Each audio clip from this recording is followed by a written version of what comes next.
Am I part of the meal deal? A recommended girl. Conservative hell. Conservative hell. Conservative hell. Public mushrooms, the season's been great for them. Underground crown to be nibbled by Downham Market, which sounds very much like Down Market. Brendan. Good evening. How are you, Nick? I am super. Thanks for asking. Where's Down Market? Downham Market. Downham Market. Norfolk. Oh, yeah. Yes. Okay. Norfolk, yeah. A lovely part of the world, Nick. Yeah. Well, I've just come back from Norwich, which also begins with N, and I thought it was a delight. Yeah, well, it's not too far away, Norwich. Right. I was down there this week. Just wanted to speak about these idiots, Nick. And which ones? I'm the ones that are causing all the traffic jams. And I'm a publican, Nick, in a little village called Denver, down the market. And I hear it from all the people that's coming in, you know, the workers. You hear it all the time. And I don't understand that the police are not doing more to prosecute these people. I just don't get it. And okay, nobody else. All right, well, let me ask you this. You know the M25 gets blocked virtually on a daily basis because some council workers have put cones in the road, or they they re-tarmacking or making that special tarmac even louder and all that sort of stuff. Yes. And so it gets blocked on a daily basis for one thing or another. Like stupid morons don't know how to drive. You know, that kind of thing. Yeah. Are you also furious about them? No, because many moons ago I used to work on the roads. And I understand that side of it. You know, I mean, that work has to be carried out. But these people are protesting against, you know, oil and gas and all this.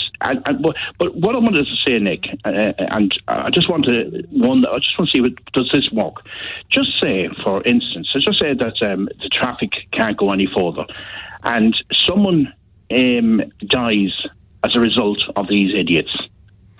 Now, can their family actually sue these protesters? Well, I restate my case. What about the people who were like you used to be, working on the roads, and they put the cones out, which slows traffic to a crawl, and suddenly you got a 10-mile tailback, just because they put cones out and then walked away and not done anything for weeks. Like you can pass the same series of cones for weeks on end, and absolutely nothing happens. Can we sue them too? Well, you can't, Nick, because that's legal, you know, and that's. It doesn't make any difference whether it's legal or not. The result is the same. Yeah, so you can't be furious about one and not the other. Nick, there's two different things. No, they really aren't. If they result in the same thing, then it is the same issue. The difference is that one of them is just laziness on the part of the road workers and the council and whoever it is that is supposed to be working fast and letting traffic move more freely. It's just lazy or it's bad planning. And the other set of people are those who are trying to highlight an issue which could be the most serious problem that has faced humankind. Yeah, well, listen, they do say that the M25 is the biggest car park in England. They do say that, don't they? That's right. I understand what you're saying, and climate change is very important, but I think they're going the wrong way about it. And these people, I just want to know, have they got jobs? And when you actually could see them on television, they have the big phones there. They have their, Apple phones or Samsung phones. Do they understand that to charge them phones, it's called electricity, which is the majority of it is made by gas? Do they understand that? Well, I think wind is had in many weeks recently been the primary way in which we generate electricity in this country. But that doesn't make never mind. I mean, you can make an argument that no one should have a mobile phone because of the rare metals that have to get dug out of the ground by slave children in places far, far away should, make you want to go back to sending telegrams to each other. But the message is the thing, and no, you aren't going to get attention if you don't upset people's routine.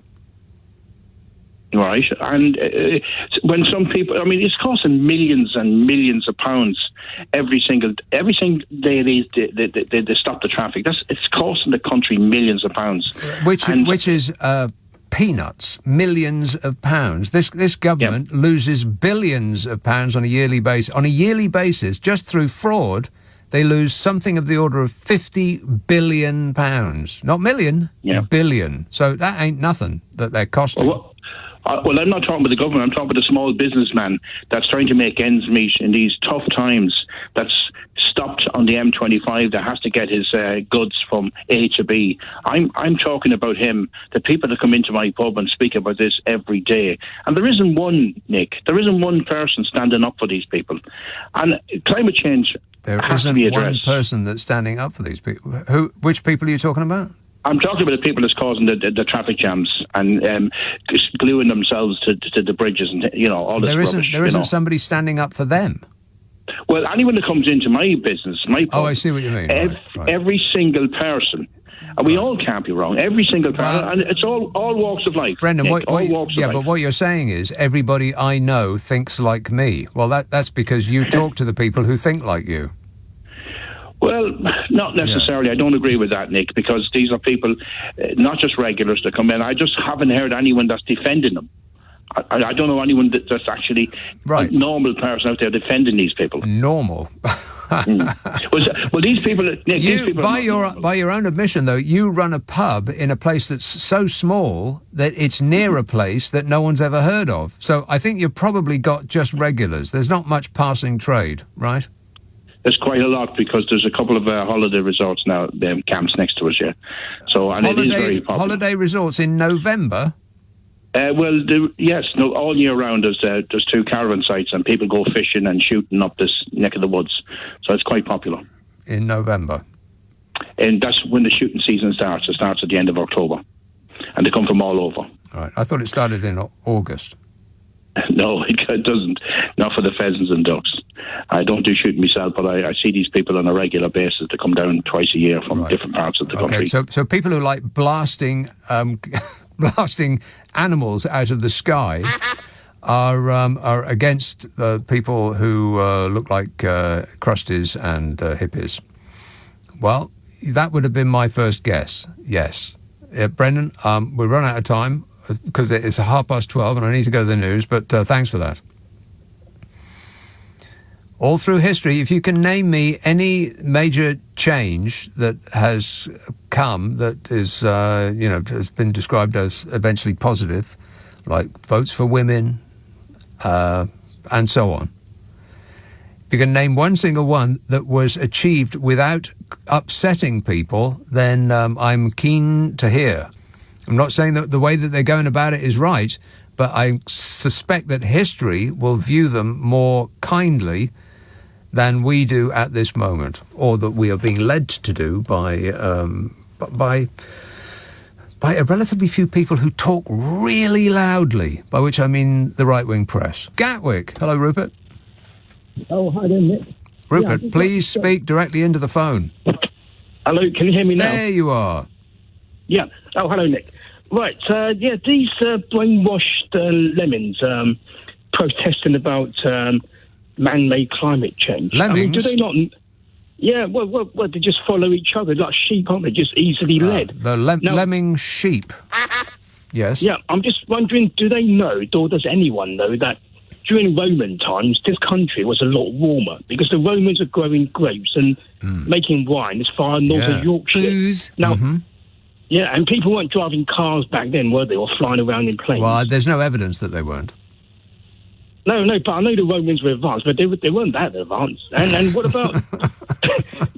No, what about during caveman time, when there was an ice age and then the ice age warmed up, and and the ice melted to cut us off from continental Europe. Right. What made that? What made the Earth warm up during the last ice age? At the end of the last ice age. Science? When cavemen weren't driving around in cars, were they? Or flying around in planes. Well, again, there is no evidence that they weren't. Well, you can't they must prove. be really advanced. You can't prove that they weren't, can you? Be honest. No. Thing is, Nick, I think people are just in a panic over nothing. I mean, when you think about, there are about a couple of thousand active volcanoes around the world, all spewing up millions of tons of lava and sulfur. Sulfur into the air. Noxious gases into the air.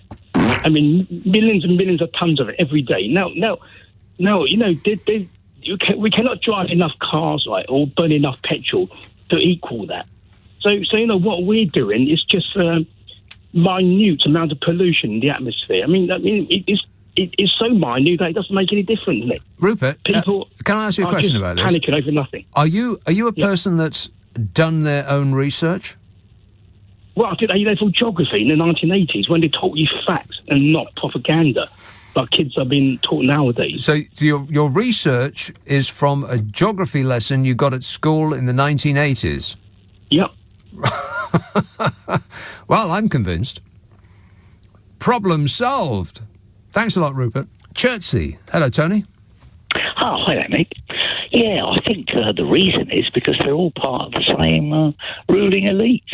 From the same background, same schools, same families, all that sort of thing. Well, yeah, but they don't all act like that, do they? I mean, if you're Minister for Health, then you don't act like the sort of performative, cruel behaviour that you see from the Home Secretary, whoever they happen to be at any given moment.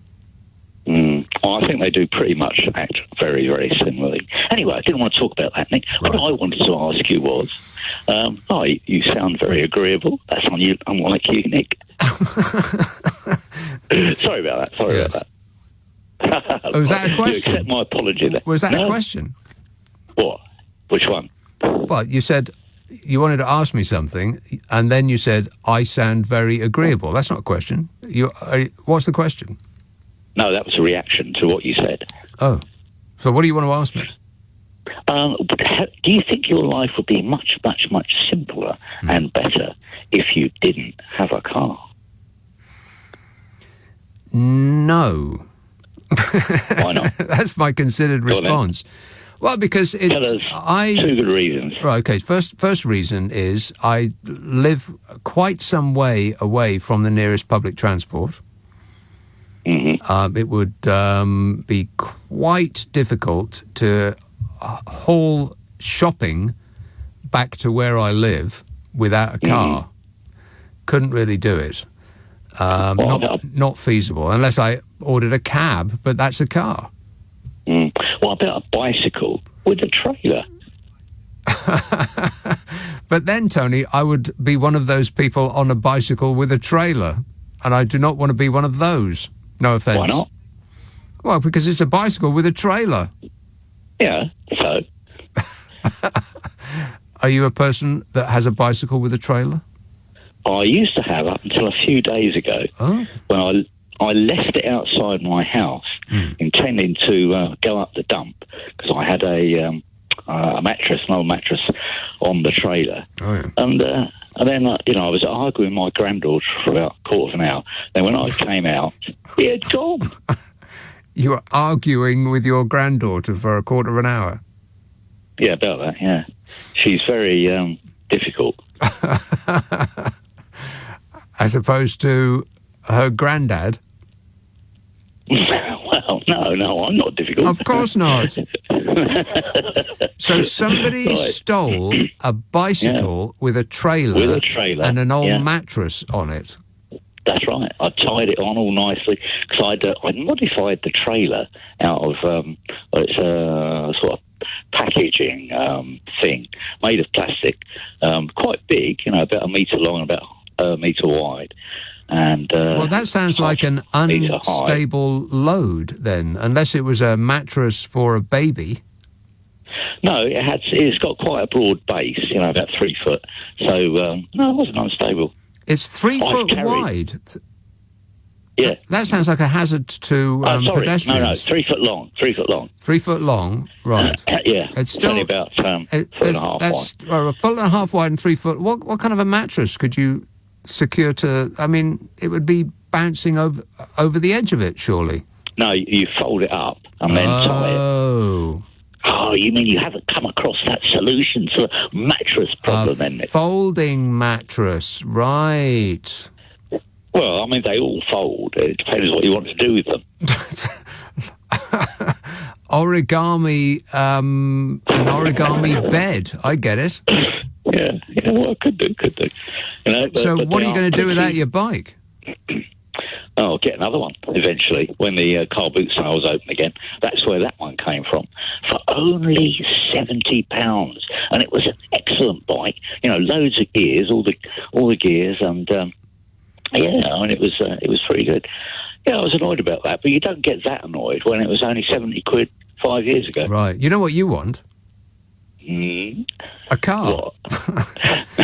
it's like a bike, but better. No. Yeah. I want to be part of the solution, Nick, not part of the problem. Right. Okay. Well, you be part of the solution, and I'll just continue doing my evil thing, and by that method, we'll balance out. What do you say? Okay. All right. It's a deal. Thanks a lot, Tony. Whoever nicked his bike, give him his bike back, for crying out loud. Mayfair. Hello, James.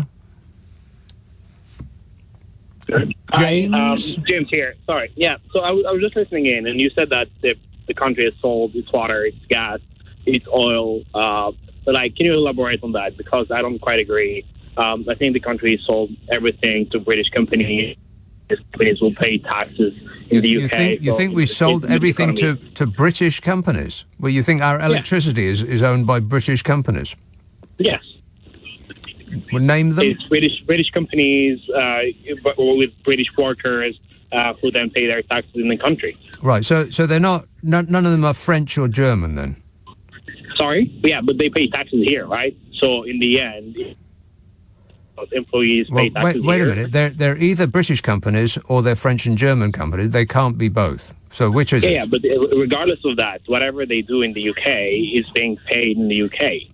The employees are UK workers. Right. And the taxes What if their their employees are French? The employees are French who live in the UK. No, you don't have. They pay their taxes in the UK. Management doesn't have to be in the UK. Management and profits can be booked wherever the country has its headquarters, which is in France or Germany or Norway. I mean, we actually subsidise the people the nice people in Norway to have hot, delicious energy squirted up their homes. Which companies do we have in the UK subsidising Norway? You started this by I can't really be bothered. You started this by saying that energy in this country is all owned by English companies. British, no, I said British, that British you said companies. that we sold it, right? And what did we sell exactly?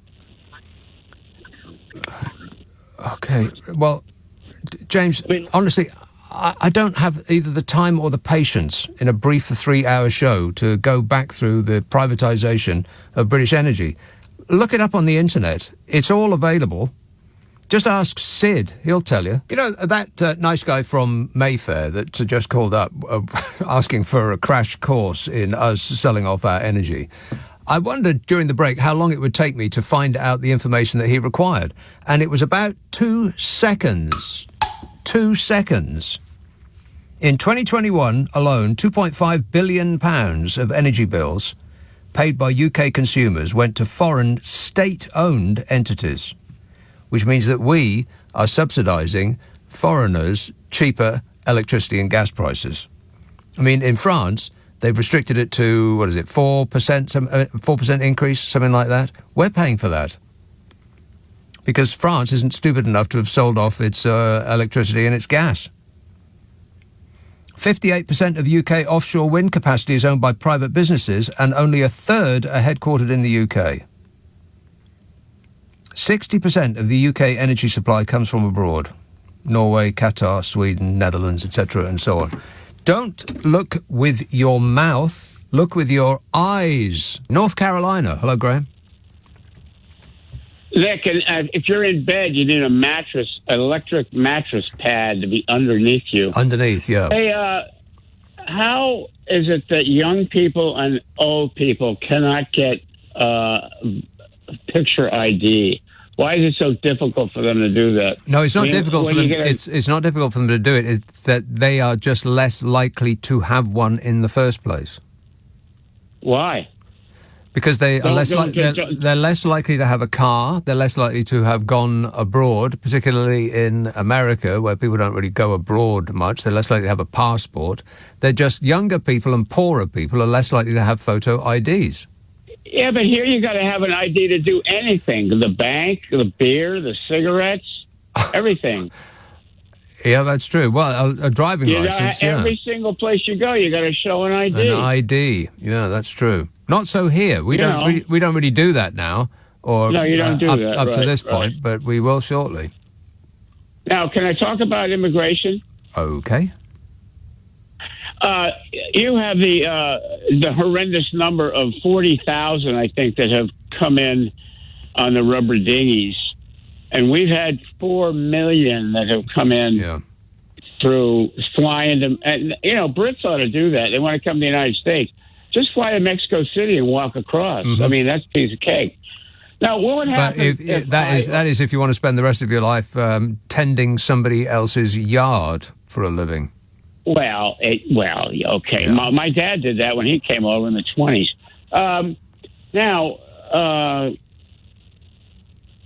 Lost my train of thought. That's terrible. Right.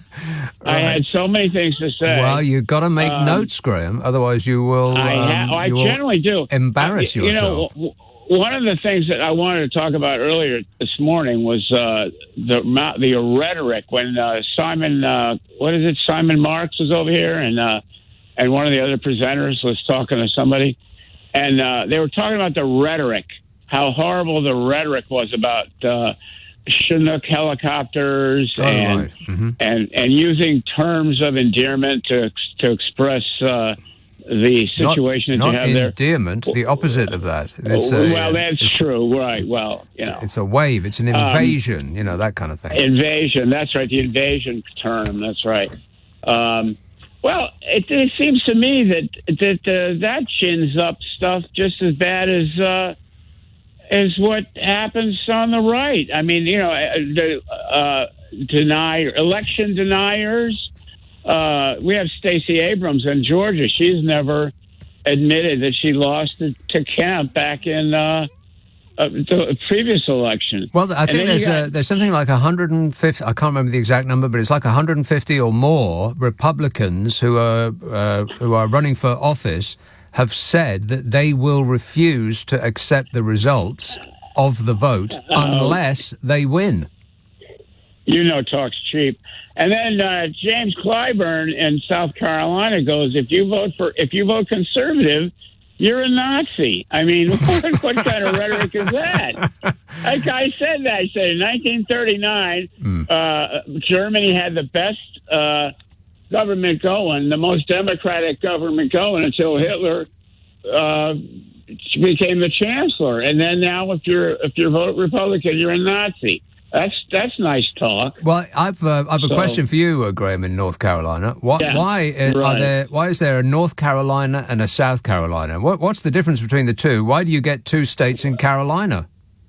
Well, because we're trying to catch up to North Dakota and South Dakota. Exactly. Yes. Why do they get two states? In North Dakota and South Dakota, you've got three people and a cow.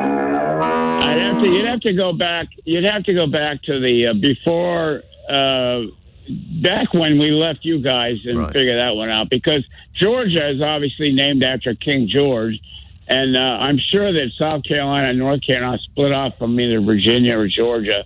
You hate history, so I won't go into that. History. Boring. History. Anyway, thanks for taking my call. Okay, really thanks for making your call, Graham. It's been educational. That is a puzzler, ain't it? Because each state in America gets a representative in and I'll get this right way around, the Senate. The other one, which is the House of Representatives, they have the number of representatives that would equate to the number of people living in that state. So California gets more. And North Dakota would get less. But I think in the Senate, each state, regardless of how many people live there, even if nobody lives there at all, which is the case in North Dakota, that's just a fact, look it up, each state gets 2 senators. So, which means that the unpopulated states have far more power than the populated ones. Because if California and New York State, for instance, have the exact same number of senators as North and South Dakota, which are completely uninfested with people, then the people in North and South Dakota have as much power as tens of millions of people in the states where, business gets done and people make money.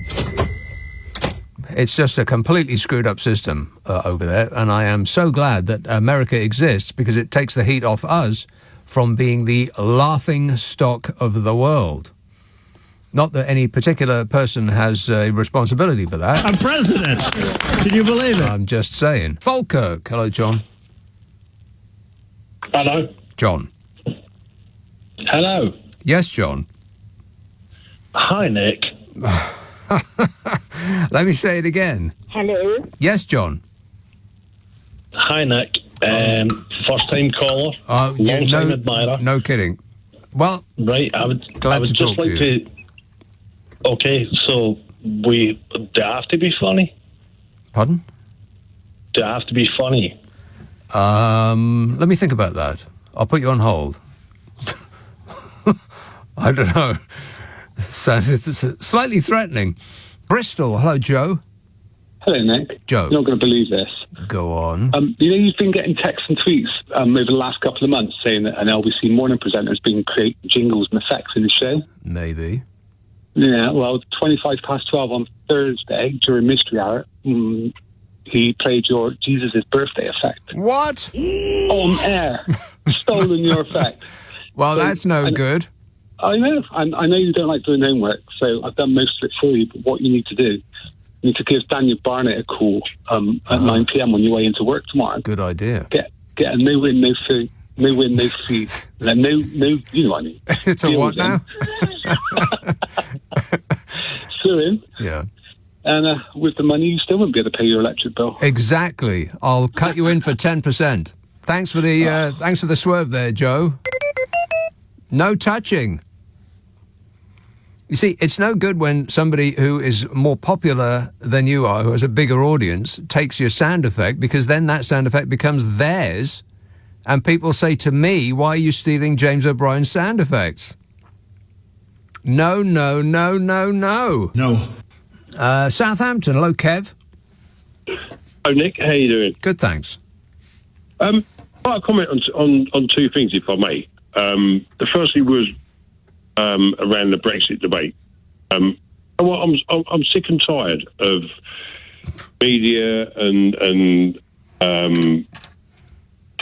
people telling me that, or telling the people that voted for Brexit, we didn't know we didn't know what we were voting for. Yeah. Because. Well, what did you vote for? We knew exactly what we were voting for. What did you vote for? It's the problem with the government not delivering it the other day, and that was on both parties. It isn't, because there is no it. What did you vote for? I voted to leave I voted to leave Europe. Right, okay. I voted to leave the common market. I voted to take control of our own borders. Right, we haven't done that. We haven't done any of that. Exactly, because the government of the day, Conservative or Labour, not delivering. There's no backbone. It's not Labour. Let's be absolutely clear about that. It's the Tory party that have been in power for the last 12 years. Yeah, but hang on a minute. When the bills were going through Parliament, the parliamentary parties had to vote on it. Right or wrong? Yeah, but they done everything they could to block it. Done everything they could in their power to block it. I don't know what is going on with phones tonight, but there must be some sort of like it's a sunspot or something like that. I'm only getting every other word, Kev. But the problem with people saying that I knew what I was voting for is that you didn't. Because Brexit could be an entire rainbow of different things. Each person probably had their own specific reason for voting for it. So there is no it there. It's just like a vast wish list of the things that you hoped for. and have not been delivered because the people that told you to vote for Brexit were lying to you. So you didn't know what you were voting for. Because if you did, then this is what you were voting for. And no one's happy with this. I've got to move on, Kev, because there's just something seriously up with your phone. Let's have a call in Bromley. Hello, Virginia. Oh, Nick. Virginia. Oh, good. Thank you, yes. I like how we kept on hold a little bit because it's enabled me to clear up all the kitchen, clean the grill pan, started on the bathroom, even doing a little bit of hand washing. Right. But anyway, that wasn't what I was phoning about. Yes. It was about celebrity get me out of the jungle thing. Yes. Yes. So I was fully on board with you, like not interested in this absolute nonsense. Right. Total trash telly. Mm-hmm. I feel a butt coming on. A big fat wobbly butt, as you say. Yeah. Yes. But just I don't know what happened, but last night I just happened to click onto it after work. No. And it was quite engrossing. No. So what I ended up doing today for 4 hours was just slumping in front of the telly and watching 4 hours worth. Oh, no, it's horrendous, but no, it's great. Well, okay, I'll bite. What happened? I think it's the reaction to Matt Hancock that is No. I don't mean what I don't mean what happened in your brain to get you hooked on this stupid show. I mean what happened on the show. You said you watched it for 4 hours. What happened?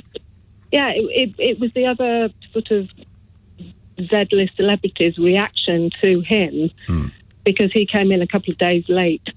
That's what's made it really fascinating. Well, like what? Give us an instance. So you got Boy George in there. Yeah. Who else have you got? You got that guy Mike Tyndall, Zara. So royalty. Well, he ain't really royalty. He may be married to not blood relative. A tiny bit of royalty. And you've got some young gun from I don't know Hollyoaks, something I don't watch, but you've got quite a sort of mix. And I think also there's one of Carol's colleagues from Loose Women on there as well. Oh, yeah. Somebody? Oh, right, yeah. Yeah, Carol. You know what I think it is? It's kind of the same thing as statues and paintings. If there is a statue of somebody or a portrait of somebody, you can stand and stare at it, which you would not be able to do if it was a real human being. That is partly, I think, the attraction of that kind of art. It gives you the ability to just stand and stare and take it all in. Same with the thing that you've just started to watch. You ordinarily wouldn't be able to earwig somebody else's conversation. You wouldn't be able to spy on them, basically, is what you're doing, because you wouldn't feel comfortable doing it. You might get found out doing it, and you would be like against the law in many cases. But that's what you are able to do with that. So it's something that is normally forbidden, or you are dissuaded from doing, that suddenly you're allowed to, and that sort of naughty feeling that you're doing something you shouldn't really be doing. That's part of the attraction. Am I right? I don't know. I don't feel like I'm doing something naughty. But you are, Virginia, and you should be very sorry. Well, I'm not sorry, because I am enjoying it, and it is good entertainment. There is something about it that's quite, I don't know, joyful, really. Joyful? Yes, no, it is, honestly. It sounds really cheesy and pathetic, but there's something about these people who are in there. They're at their sort of lowest ebb, and it's bringing out all their sort of that makes you happy. Seeing other people miserable. I get it. Schadenfreude. Yeah. Nothing better than Schadenfreude. Right. But I don't know. No, I felt it quite uplifting today, which is unusual for me. Well, you know what would be more uplifting, Virginia, apart from just not watching it at all, would be, I'm almost 100% certain that on the other side, on another channel, at any time of the day or night, you can see Friends, which is funnier and has the benefit of not actually being true. If people are miserable on it for a brief moment, they're not actually going through misery. It's pretend. I've done all that, Nick. I've done the Friends. I've done Friends. Loved Friends. That's I've ticked that box. The thing about Friends is there's so many of them that you can just tune in at any time, and it doesn't really matter what the current story arc is. You will be presented with some funny line about once every 30 seconds. Yeah. I'm completely. It doesn't matter. It doesn't matter whether you've seen it before. It's still funny. But likewise, you could apply that to Celebrity Jungle. No. Because no, you could. Honestly, if you just gave it 2 minutes. I'm not going to do that. I don't want to, and you can't make me. I can make you. You can't, Virginia. It cannot be done. And on that dispiriting note, I appreciate the call. Just wean yourself off. Yeah, I'm on about 4 or 5 hours of that celebrity thing a day now, man. But I can handle it. My brain's melting at the moment, that's all. Thanks, Virginia. Hello, my name's Virginia, and I'm hooked on that stupid show. Hi, Virginia. Durham. Hang on a minute. Durham, there you are. Hello, Margaret. Hi, Nick. I had to ring you tonight. I am sick and tired of people saying that those of us who voted Brexit are racist. Who said that? I'm not a racist. Can I tell you why I voted for it? No. Who said that you were a racist? Everybody implies, you as well. You voted racist because you don't like coloured people, you don't like...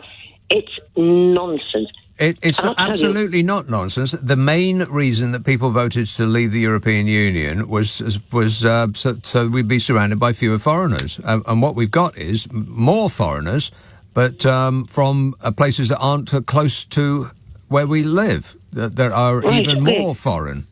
Right. Well, let's give some credence, some space for people like me. I'm very old. I've travelled in Europe all my life. I love Europe. I love everything about it. Tuscany, south of France, Italy, Spain. I know. I had a lovely time visiting Europe. But you didn't want anybody younger to have that opportunity. No, I didn't. Stop it. Listen, I loved being in Europe. Yeah. And then we all could travel, we could visit. Then we got the common market even better. We were trade partners. Right. So it had gone on to another level. Yeah. We'd gone up another step. I know. Wonderful, I thought. Marvellous. And then other things, some people wanted us to go up another step. Yeah. And call me cynical if you like, because I am. You're cynical. I thought that somebody wants to make money out of this. Somebody wants to make money out of it? What do you mean? Well, everything that happens, every legal situation, come on. Nick, you're not as naive as I pretend to be. Every law or every advancement is about people wanting to make money. Simple as.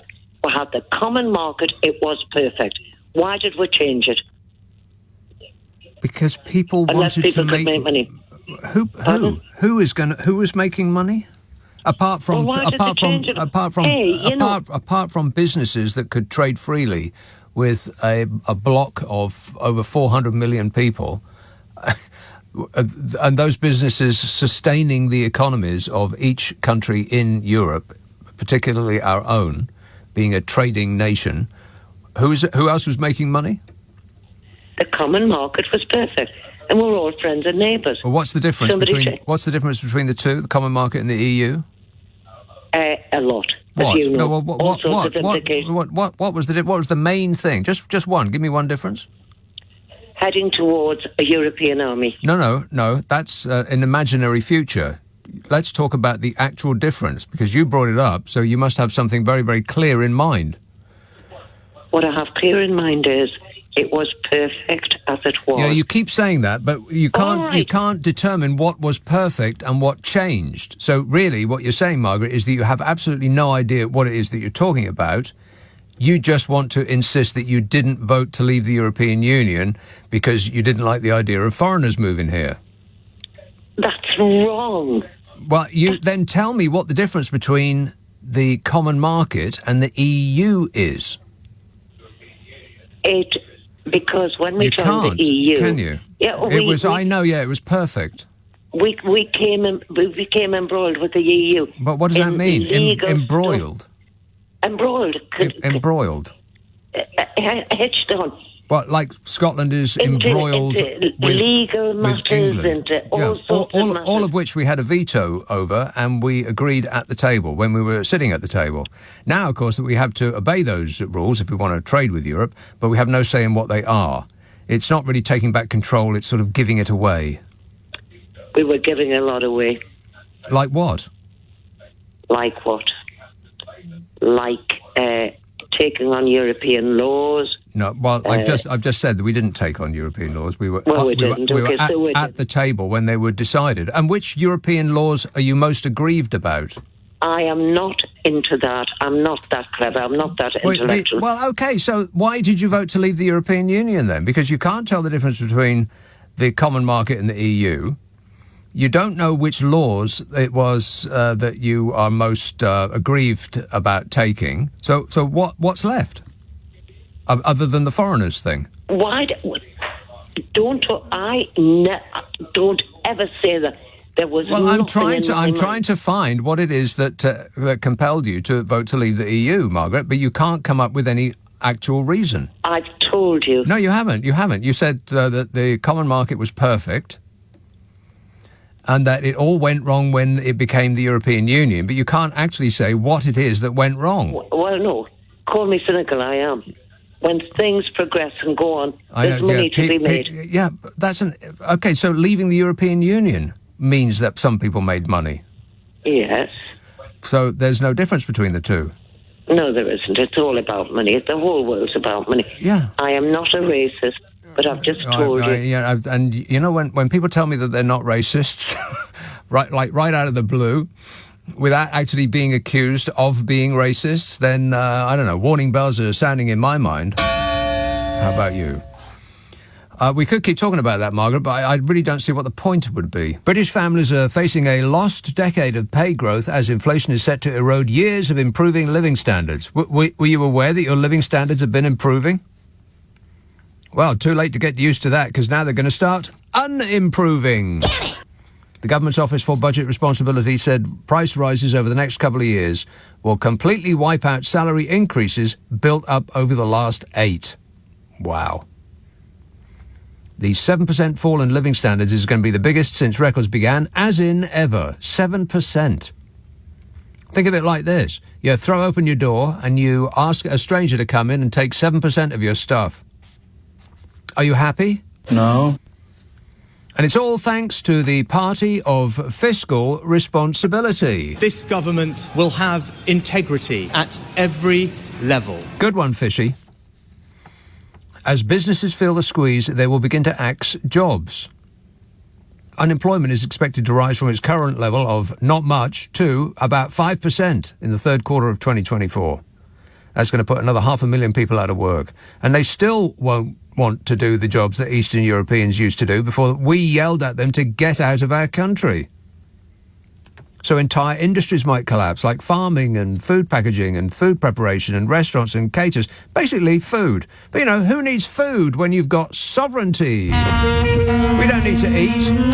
We'll get our nourishment from the fresh air of freedom, and we will never surrender. Even if the vast majority of the country think that Brexit was a stupid idea, we can't undo the damage because trying to fix a problem is unpatriotic, apparently.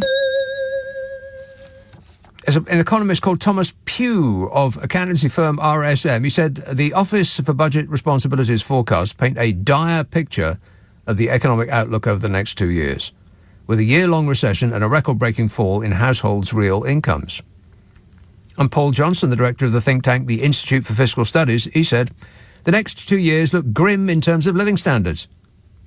But as those are people are experts in possession of facts, no one was remotely interested in anything they had to say. Meanwhile, Liz Truss said, "We have never had it so good." And Jeremy Hunt said that in the face of unprecedented global headwinds, families and pensioners and businesses and teachers and nurses and many others are worried about the future. Well, that sounds like everybody, don't it? Families, pensioners, businesses, teachers, nurses and many others. That's all of us. He said his efforts to boost the Treasury coffers would lead to a shallower downturn and were necessary to give the world confidence in our ability to pay our debts. But he knows that there's no chance we couldn't pay our debts because the Bank of England can literally print money to pay anything they like. And taxing us more at a time of rising costs and falling income seems to be, well, to the ignorant layman such as myself, it seems to be the last thing you'd want to do because it's going to stop us spending. And it's spending that we need to make growth happen, which is what the Tories say they're all about. It's almost as though you can't believe a single word they say on any given subject. Here's some other things the government has wasted our money on. £15 billion. Not only did they buy a lot of PPE that didn't work or didn't show up or wasn't suitable, they also spent £15 billion on PPE worth £2.5 billion. What excellent deal makers. It was worth $2.5 billion. They spent $15 billion on it, including $4 billion of unusable PPE. Let's do the maths with the stacking again. $4 billion is 40 kilometres high of £10 notes, stacked flat. 40 kilometres of £10 notes. That's what they spent on PPE that they couldn't use. That was literally waste. It was a complete waste of money. They might as well set fire to that cash. The Party of Fiscal Responsibility spent £16 billion on COVID loan fraud and error. Not lawns. Grass had nothing to do with it. Want to score some pot? Although, maybe. There has to be some explanation. $16 billion went to fraud and error. The COVID loans. You know, when Mr. Integrity was in charge. This government will have integrity at every level. Yeah, that sounds believable. They spent, they just chewed through £30 billion on a few moments of Liz Truss's premiership. They spent money on the possibility of a bridge joining Scotland and Northern Ireland. Because Bodge is just obsessed with bridges. Bodge? Yeah. Wait a minute. £2 million was spent on looking at privatising Channel 4.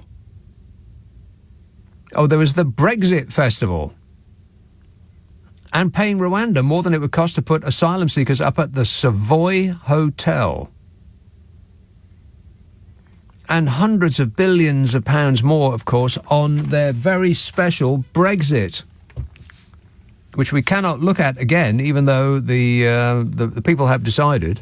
They think it was a stupid idea, and they would quite like to have some political leader say that they're going to do something about it. But sadly, the Tories aren't remotely interested because of too much loss of face, and it seems to be part of their little scheme to impoverish the lot of us. And the Labour Party are petrified of even mentioning the B word because I've got no idea. Look at the polls, Keir. Maybe all that hair gel is seeping into his brain. You don't need to put all of that product in your hair. You just don't. You just don't. Sidcup. Hello, Sean. Oh, hi. I've never been to Norwich. I do know somebody who has. Alan Partridge recommends it's great. Yeah, anyway, we're talking about paper cups. I heard about that, yeah. Yeah, so we're talking about paper cups.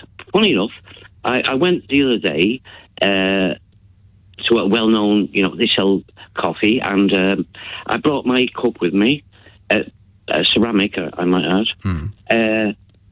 They went there with my other half, and I 2 cappuccinos. I gave one in my, I gave my ceramic cup. Okay, thank you, Sean. Anyway, so I was drinking my coffee, and I happened to download a podcast, right? And funny you're talking about Juliana, or Queen Juliana of Norwich, or wherever. Anyway, it was Julian Julian Clary. And it says, what if Julian Clary was to have a love child with Stephen Fry? What would he or she look like? And it came back as Kenneth Williams, right? So I'm sure you know matron. And so, anyway... Can I ask you a question about this, Sean? Of course. Where's this going? I've no idea. Oh, great. Well, I certainly am glad that you called. Thank you. Appreciate it. Let's have a call in Woolwich. Fionn. Hello? Yes, Fionn. Oh, hello. Hello. How are you? I am great, mate. Let me ask you a question. Okay. How are you? I'm fine. Fine. I phoned you. I've never phoned a radio station before. No, me neither. Well, that's not true. And this is the first time I'm phoning you, so I'm very nervous. Well, would it help if I said, get on with it? Does that help? No, No, be it doesn't gentle. help. Right, No, okay. please be gentle. Right. This is the first time I'm phoning. Okay, well, let me play you some music. Does that make you feel more relaxed? Yes. Thank you. Thank you. Thank you. How about this? Not so much. No, that's enough. I am getting on as well, so if I make mistakes, forgive me. You're getting on? As in I'm old? getting on in age, yes. How old are you? 83 years old? No, I'm younger than that. 94. Oh, well, we'll leave it. We're not getting anywhere with my age. You're 73 years old. Congratulations. Okay. Now, can I talk about Matt Hancock? Well, let's find out. Why is everybody being so horrible to him? Do you get the television where you live? I don't watch television. Why is everyone being so nasty to him? Gosh, if people don't let's ponder like that for a him, while. if people don't like him, why do you watch his show? Well, I don't. Just forget. But you can not like him and not watch that show. Yes, so I don't understand why everybody is being so horrible to him. He seems like a nice person. Do you remember? Do you remember a while ago we had a thing called a pandemic? Of course. Right. And I was affected by it as well. We all were. We all were affected by it. Yes, everyone. Yeah. So you can't blame him for everything. No, you can blame him for everything he did and didn't do. No, not really. He made a mistake. No, you absolutely can. You can blame him for everything he did and did not do, just like everybody else on Earth. Yeah, I don't understand why people are being so horrible to him, and it's not good. Okay, I know you get television. Do you also get the internet? Oh, yes. Okay, well, maybe just try looking up Matt Hancock on the internet and see what comes back at you. Oh, I am setting you homework, Fionn. Okay. Next time I'll do that. But I just want to say that he's going on the show. Maybe he has his own reasons for doing that. Yeah, he has 400,000 reasons for doing it. He's got to get on with his life. Let him be. £400,000. That's why he's doing it. Plus, he has a book coming out. Did you know that? Yes. That's right. He has a book called, I think it's called My Struggle, or no, it's not. It's called Pandemic Diaries. And there he is on the front page of his book, looking off into the mid-distance like a hero. Yes. So if you don't like him, don't buy his book. I certainly will. Why do you want? I will not buy his book. You know how much it costs? How many people turned on to the television because he was on? £25. What? £25 for Matt Hancock's Pandemic Diaries. Anybody want to read that? No. Didn't think so. I think the government as a whole was to be blamed, not just him. Yeah, well, we're doing both. Can we do both? Blame him and the government as a whole. And the government is a whole. You're quite right about that.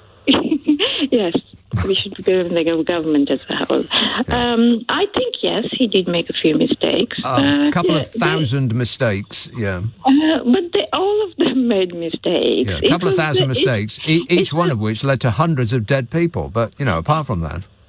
Do you know, both my parents were affected, both my father and mother. Everyone was affected.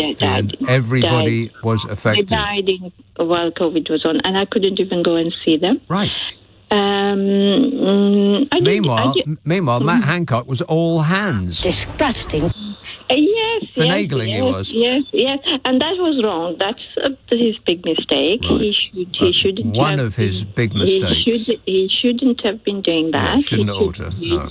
He shouldn't. He should set an example. Yeah. There's no point in telling everybody to do that. But he resigned. Yes.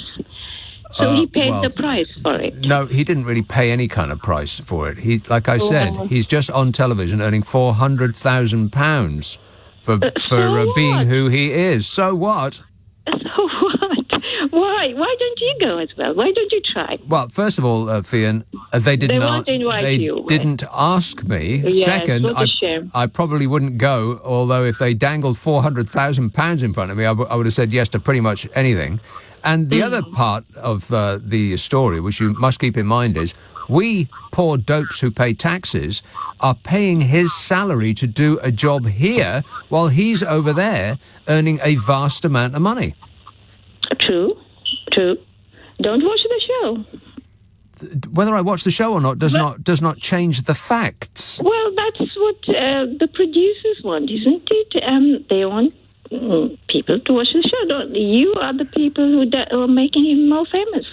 Fian, not you personally. I'm not watching the show. Neither was Neither was I talking about it. But we seem to have spent the last 10 minutes talking about it. The two people who don't watch it.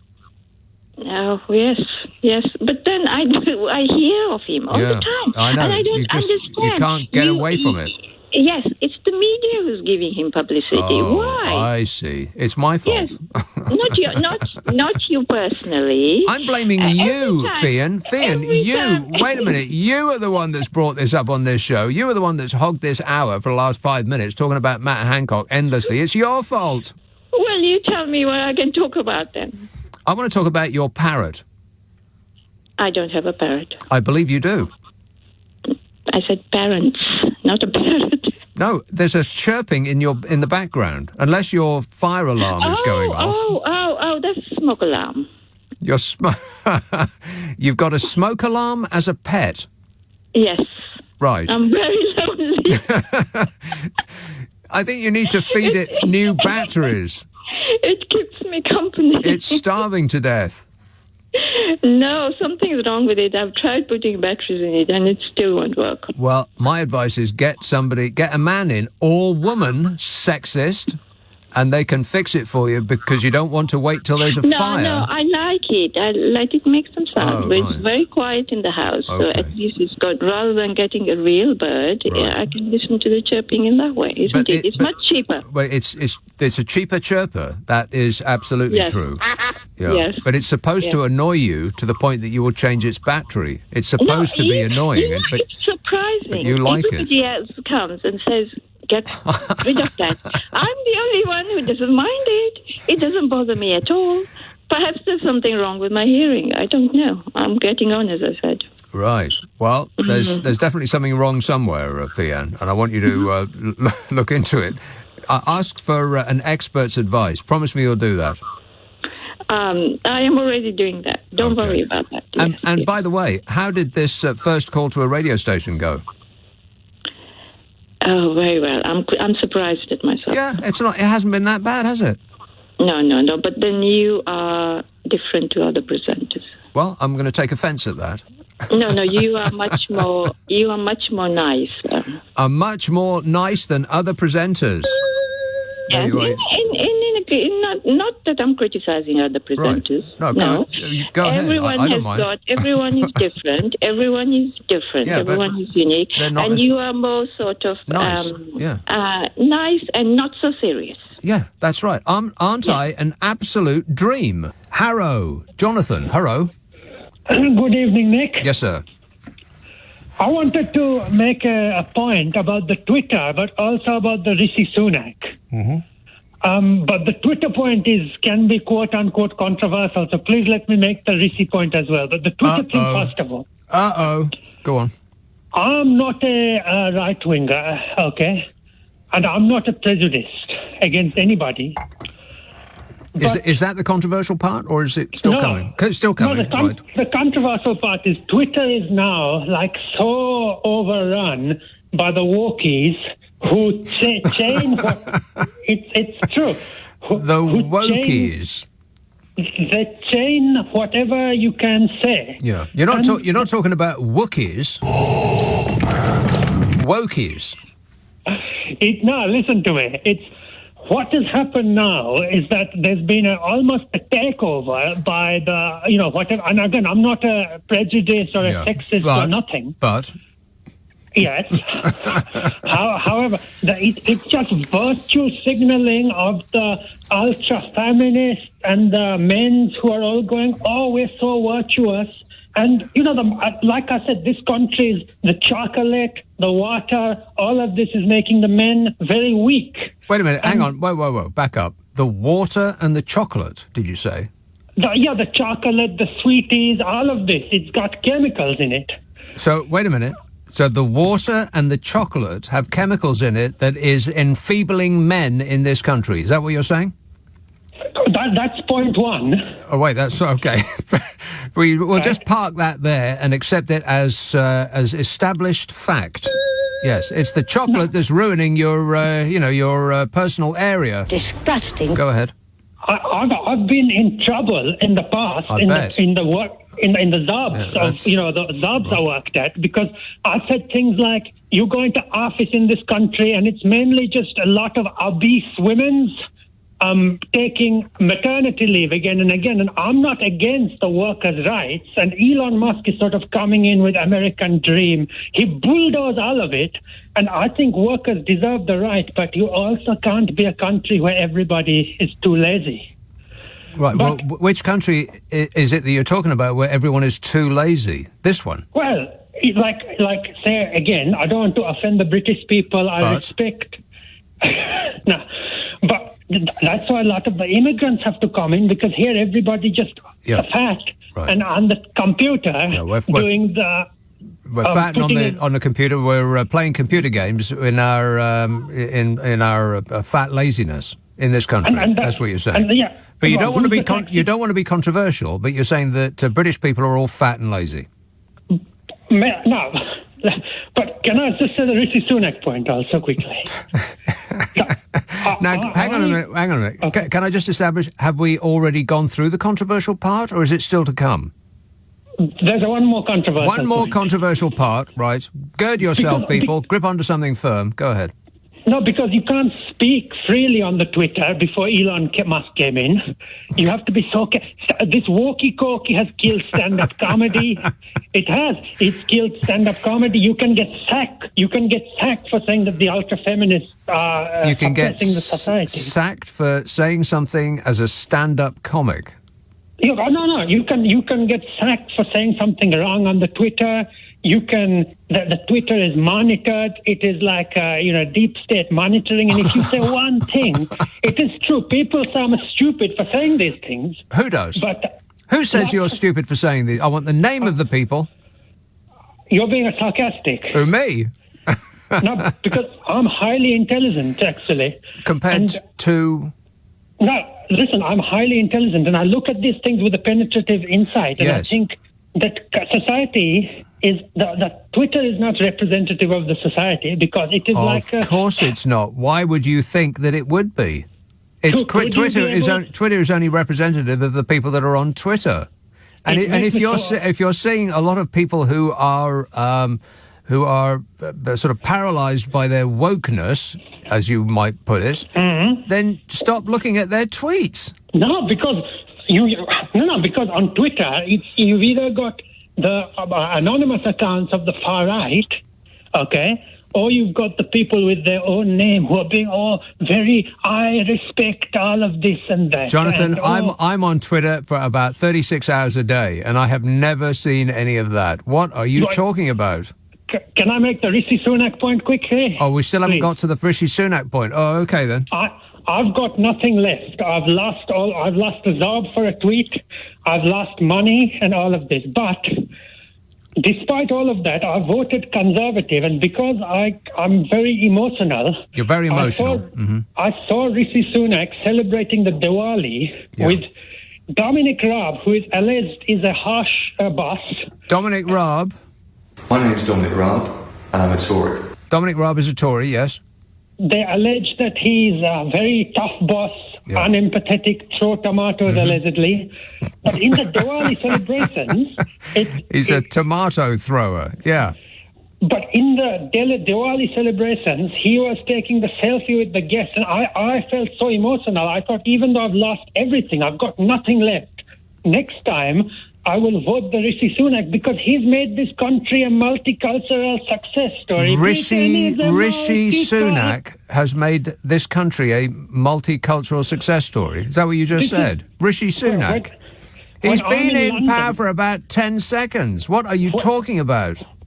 When I'm in London, I say to myself, Britain is a multicultural success story. Right, well, if you say that out loud, like that, on the streets of London, then actually nobody would be remotely surprised. They might cross the street to avoid you, Jonathan, but I don't think it would cause shock or upset. Because that seems like just like another day in London. Thanks a lot, Jonathan, for whatever that was. Strood. Hello, John. Hello, mate. What it is why would Europe want us back? You've got to get every member of the European Union's got to agree to us coming back. We threw our toys out the pram the first time, and they're not going to make it easy for us because they did it in the first place, and that was their every right to. So why would they want us back? Well, I guess the short answer to that would be that we're a massive trading partner. I mean, they are more important to us than we are to them, but, you know, it's still money, and we are still intertwined as far as, you know, stuff is made here and then is put together over there and vice versa, you know, the car industry and all of that. Well, the biggest thing that we export is the financial sector. Yeah. Because our industrial, our productivity, as in what we make, is pittance. Is low. We make virtually nothing in this country. And it's getting worse by the day, yeah. So we're utterly reliant on the finance sector, which oddly, when the negotiating genius David Frost was at work, was completely left out of his deal, which is like, utterly bizarre. So, you know, it's just part of the last 6 years that I just don't get. It just becomes ever more mysterious. Archway. Hello, James. Hello, Nick. You were talking a few moments ago, you were giving all this information all about electric cars. Yes.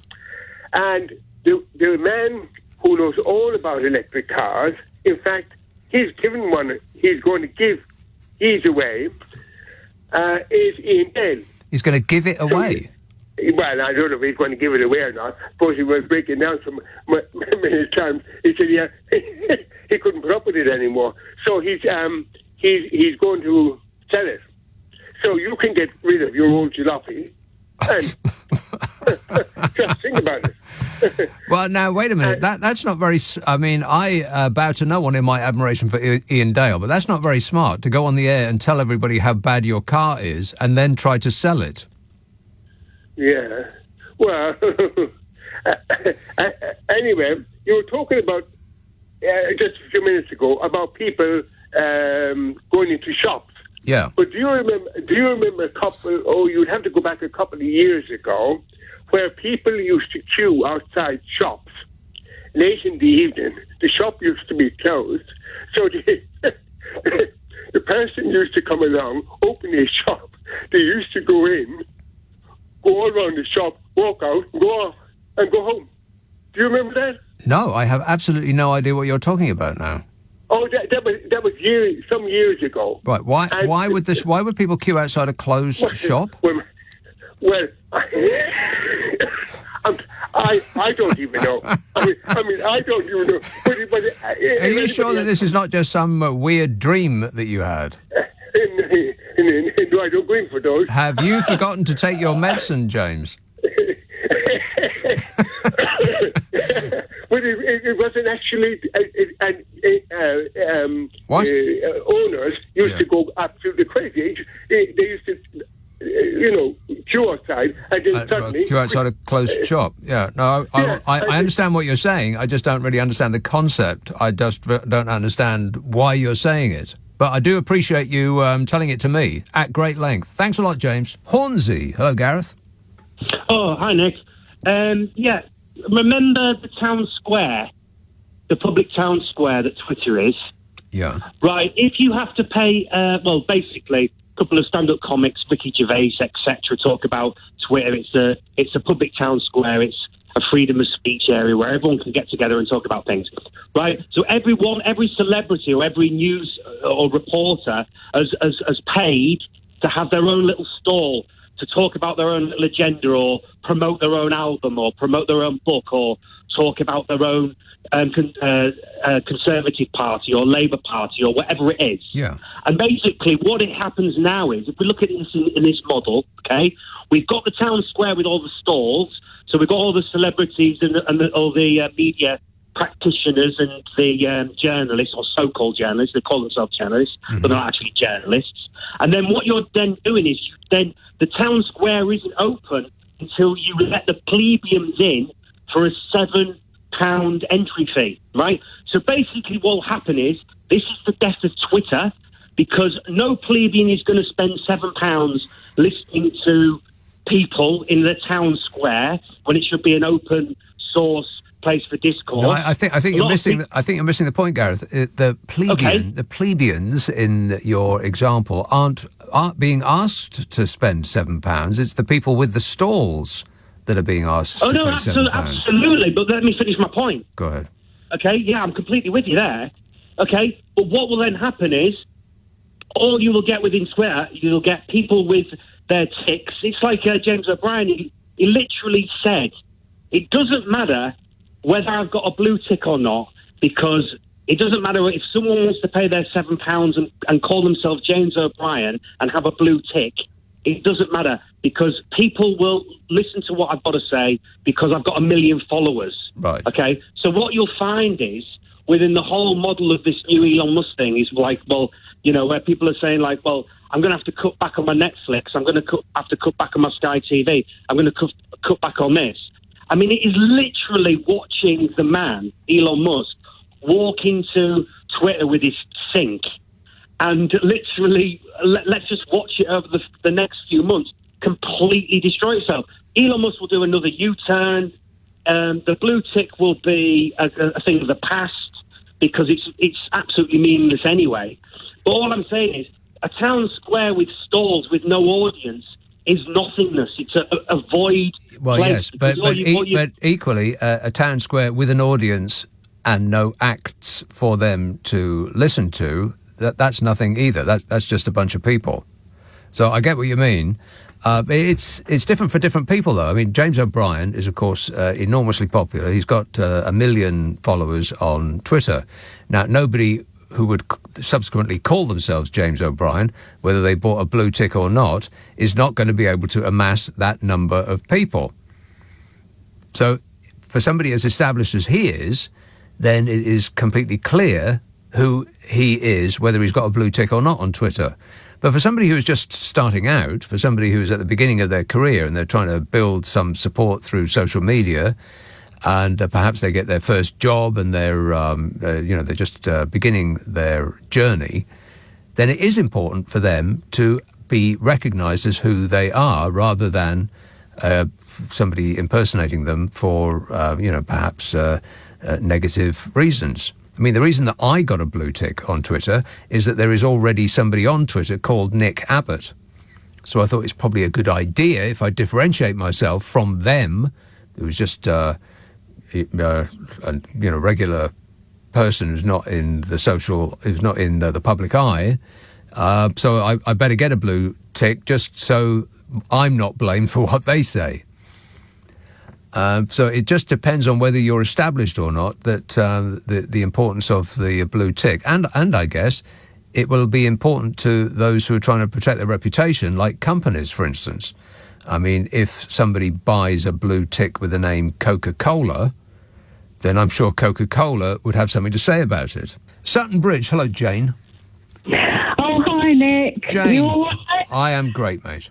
Right. Can I hope she's listening in, Jane of Lewisham, the one with her ski suit and keeping warm and hoovering up at the same time. I'm still up here in freezing Lincolnshire looking for somewhere to live, and when I last spoke to you, there was a room came up. It was nearly £1,000 a month. I couldn't afford it. And anyway, I just wondered, if you're listening in, Jane, and you want a flatmate, please come on air and let me know. I'm a good lady. I will help you. OK, I'll assume that it's been passed on. Thanks a lot, Jane. I wish you all the best. Is it really freezing cold in Lincolnshire? Because it's pretty mild everywhere else. Colchester. Hello, Jane. Hi, Nick. I'm very scared of you. Oh, no. Because I speak to Darren. I call him Smashy. Mm-hmm. Do you remember the Harry Enfield sketches? No. Smashy and Nicey. Yeah. Does that make me nicey? Sorry? Is he Smashy? Am I nicey? Yes. I was going to say I totally agree with you about the game shows. They're cruel. They're so nasty. Well, you mean I've the never one... seen one of them. Right. As soon as I switch on the television and anything sparkly comes on, I know it's going to be nasty and cruel. Sparkly? Especially if there's some Italian bloke or something in there. I have absolutely no idea what you're talking about right now. Do you? Yeah. It's the... all the... Australian game shows and what they call it, I'm a Celebrity, and where Matt Hancock is. And that's sparkly? Yeah, well, in a... Who's the Italian? No, that's on the dancing show, Strictly. Oh, I don't watch that either. No, jolly good. And I can just about bear to watch Mary Berry's... Oh no, Prulee's Bake Off. Yeah, I don't watch that either. No, that's really cruel, isn't it? It's the cruelest one of the lot. What, the baking cake show? Yeah. It's cruel? It's vicious. What, to cakes? It's vicious. No, it's vicious to people because cake matters. Cakes are people too. They are. But Matt Hancock, the only thing I can say good about him is the fact he likes horses. Did you see him in his race? No. Well... What race? He was a jockey. Wait. Matt Hancock was a jockey? He certainly was. Matt Hancock? Yeah. Say it again. I might have to come down and... Matt Hancock was a jockey? No. He's West Suffolk. That's proximity to Newmarket, yeah. I've seen him in a race. A jockey, and to the ignorant observer, you might not be able to tell which one was the ass. Forewarned is forearmed, isn't it? That has absolutely nothing to do with what I just said. But anyway, I have absolutely no idea where we've been, or indeed where this may be going, Jane. So I'm going to cut it brief, but not brief enough. But thanks, Jane. Appreciate it. Booze may have had something to do with it. Here's that information about Matt Hancock as a jockey. The West Suffolk MP opted to use the Parliament's recess in 2012 to learn the traits of being a jockey and rode a horse called Dick Doughty-Wiley. After the race, he said, "I'm knackered and my legs are like jelly. Coming over that line, I couldn't believe it. And the moment when all I could see were the crowds on either side and the course and no other horses, well, I just thought that someone was going to come by me, and I hung on and I kicked and we got there." He said, "My attitude is just to throw myself into things." Yeah, well, here's a good idea. Why don't you throw yourself into Fishy Sunak's fiscal black hole? Bye-bye. That'd be a good idea. You risible gonk, you. Greenford, hello, Paul. Hello, Nick. Yeah, I think, in the news, I think, I know you're giving a critique of the news and what's going on with Jeremy Hunt, but I think they're the experts, aren't they? They're voted in to lead us and to make decisions for us, no? No, nobody voted for this. Oh, right. So it's on their heads, be it, yeah. So you don't think Jeremy Hunt's doing a good job? I don't think he's started yet, and nor do I believe that he's capable of doing a good job based on his previous performance. Yeah, I thought that he's doing his best, and he's making he's doing it out of circumstances that have been inherited from Boris Johnson. I think that comment's a bit previous, Sir Paul. Leave him alone. He's doing his best. Let's reserve that for later, shall we? Greenford. Hello, Paul. Hello, Nick. Paul. Yeah, I enjoyed your economic forecast. They seem to have made a hash of it, but who else is going to do Who else is going to do it? Labour ain't getting in, are they? Labour isn't coming to the fore. I know there's no general election yet, but will there be a general election soon? That kind of thing, you know. I very much doubt we'll ever get a general election again. We are stuck with this lot. We seem to have been subject to a coup. Have you seen the list of things that are acceptable as photo ID for the next election? I mean, you've never seen anything like it in your life. If it is an ID card that comes with some sort of pensionable benefit, it's okay. If it's an ID card that is for students or anybody under the age of about 25, then definitely not. Your name is not on the list and you're not getting in. It couldn't be more blatant, but they don't care anymore because, what are we going to do about it? Tom texts, in his autumn statement yesterday, Jeremy Hunt said, as Conservatives, we do not leave our debts to the next generation. I nearly fell out of my chair. It's crazy how the Tories think they've done nothing wrong. I don't believe that they do think that they've done nothing wrong. I think that they know what they've done. It's just that in this topsy-turvy, up is down and black is white world, they can just keep saying something that is not true, and it will, by extension, become true. If you just keep repeating the same thing over and over again, then people will assume that it is true. And the bigger the lie, the more likely people are to believe it. If you tell something isn't happening at the moment that it is happening in front of people's eyes, then it creates some sort of dissonance in the mind. People start being confused like that. And they think that, well, this person is, I know this person, and this person is in a position of authority, and they're telling me that what is up is actually down. So I suppose it must be true, because they wouldn't be so bold as to lie to my face. Essentially, it's the Donald Trump approach to politics. Don't be rude. Just keep telling people what's not true is true, and they will believe you. You just keep saying it enough, then it will make it true. What a way to run a country, eh? Selzy. Hello, Maxine. Oh, hello. Oh, my God, you're loud. I know, I'm here. I'm back again, my flower. I don't know what sort of show I've walked into. You got a man driving down the road on a bicycle with a bed on the back. Yeah. I don't know what's going on with this world. It's bad enough, them on a bicycle without anything on the back.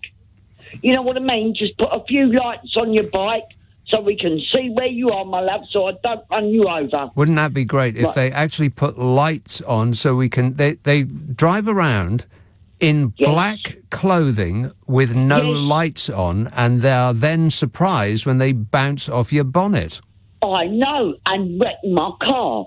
Well, anyway, I didn't phone you for that. Anyway, I will tell you something else, and your listeners, because I know they will be very annoyed if I don't tell them. Right. Me hedgehogs are all right.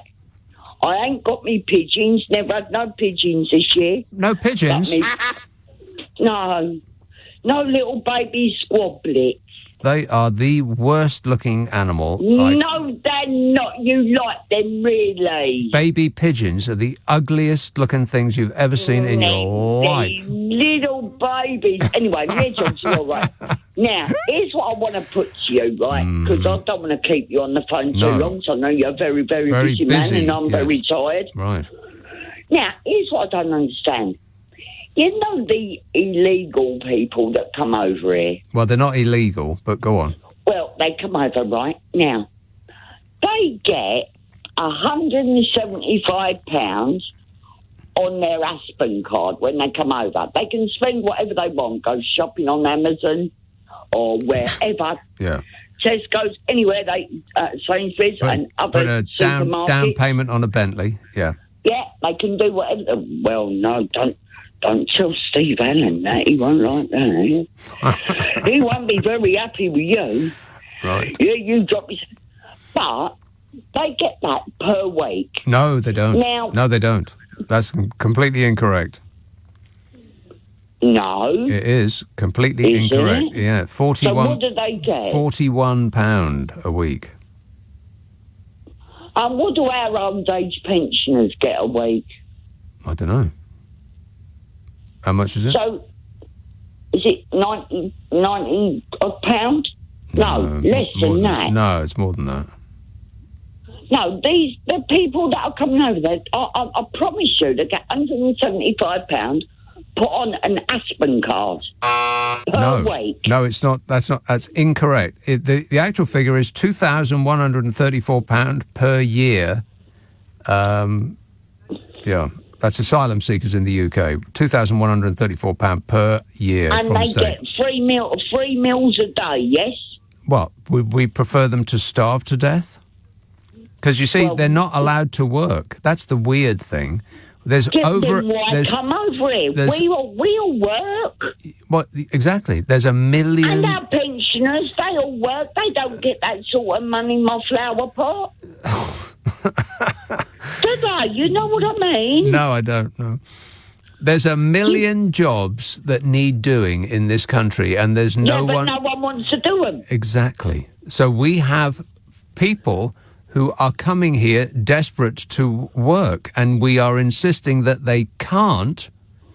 They just got to sit there and wait till we process them, which takes months, if not years. It's ridiculous. Well, I'll tell you what, I've had enough of it. I'm not voting no more because I've had enough.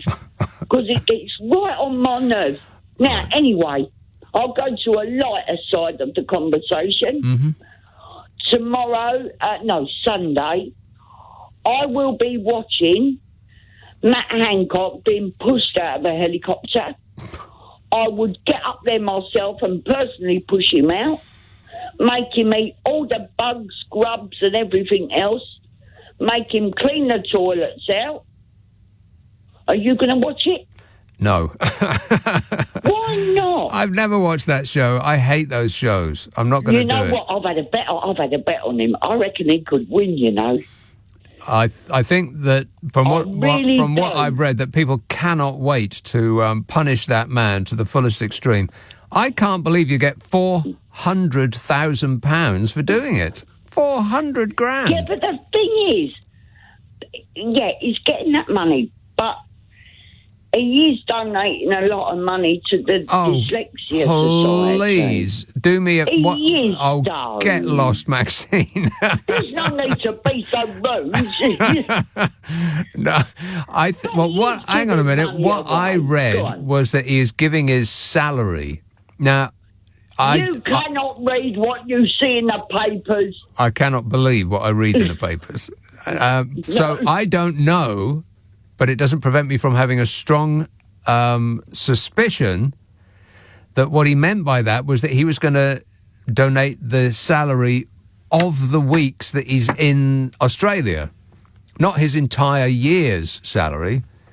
I would, my guess would be, I don't know whether this is true or not, that the amount that he's giving is applicable to the time that he's away.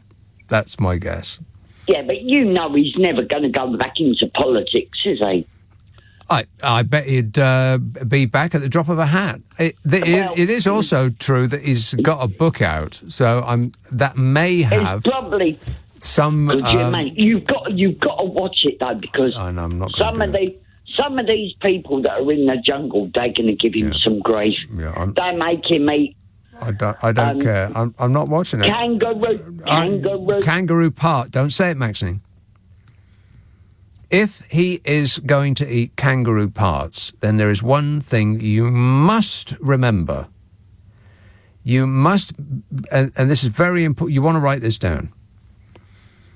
You must remember, Maxine, are you listening to me? Yeah, I'm listening. I'm writing it down as you speak. Come on, hurry up. If you are going to eat kangaroo parts, you must ensure that they are not still attached to the kangaroo. Yeah, well, let me tell you something, my darling. When we was in COVID, he didn't mind who he was attached to, did he? So it really doesn't matter, does it? And on that unpleasant note, thanks a lot, Maxine. This alarmingly early call from Bloomsbury is from a person called Sophia. Sophia? Good evening, Nick. I certainly don't want to have any more years of austerity. We've had 5 more years already as it is. 5 more years. As far as black cats are concerned, yes. I had a lovely black cat called Ariadne. And Ariadne? Yes. Ariadne. That's 4 syllables. That's 3 syllables too many for a cat. Well, it's just that, if you remember, she led the people out of the maze. No, I don't remember anything of the sort. You should call it not Ariadne, just shorten it to Ah. Well, I tend to be a bit verbose. But anyway, if you want to... if I strung my guitar around... I can confirm that is true, yeah.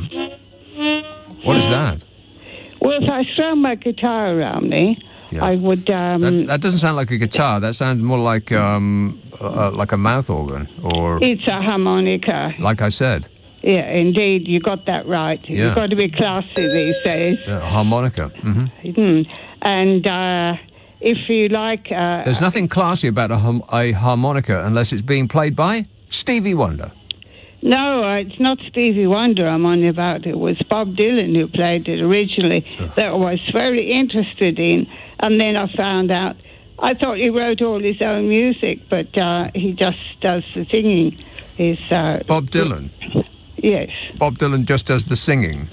Basically. And somebody else writes the music? Basically, yes. Basically, yeah. Mm-hmm. Somebody does the guitar. Somebody else, yeah. Somebody else writes all of his music, yeah. If I strung my guitar over me, well, I could play the... You could do, but not on this show. I could play the strings, but I don't believe in doing anything by halves. So if you would like the song I wrote about, the estate of the Euston Station, that was very well known, I can do that with the harmonica. Okay, that would be great. Let's hear that right now. Okay. Oh, dear, we're out of time on that call. Oh, I hate it when that happens. Stains. Ew. Nick. Nick? An ecstasy of fumbling. There you are. Hi, so I was going to talk Hey, about... Nick, please speak directly into the phone. Hello? Is this you speaking directly into the phone? Yes. Are you holding it up the right way? Yes. Okay, go ahead. So, about the electric vehicles in 2025, the government is planning, you may have heard, to bring in a road tax on electric vehicles. Yeah, why not? I think everyone should pay a bit of tax to be on the road. Yeah. But I think the whole benefit of having an electric car is you do not have to pay tax. Yeah, well, not anymore. Not anymore. Yeah, but I think there's better ways that our government can go about it. Right, well, let me ask you this, Nick. Does an electric car go on the road? Yes. Well, then why shouldn't you pay road tax? Well, I think everyone, as I said, should pay a bit of tax if they're on the road. Yeah. I just think it should be judged by how often you use the road. You mean that is taxed as in the amount of petrol or diesel, or in this case, electricity that the cars use to, get about the place. That's where the tax is levied. Except the tax on electricity is much less than petrol and gas, petrol and diesel, and they use less of it to go an equal amount of distance. Yes. What you mean is you want other people to pay tax, not you. And I agree with you completely. No, what I'm saying is I think, as I've said many times already, everyone should pay a bit of tax. Yeah. I just think...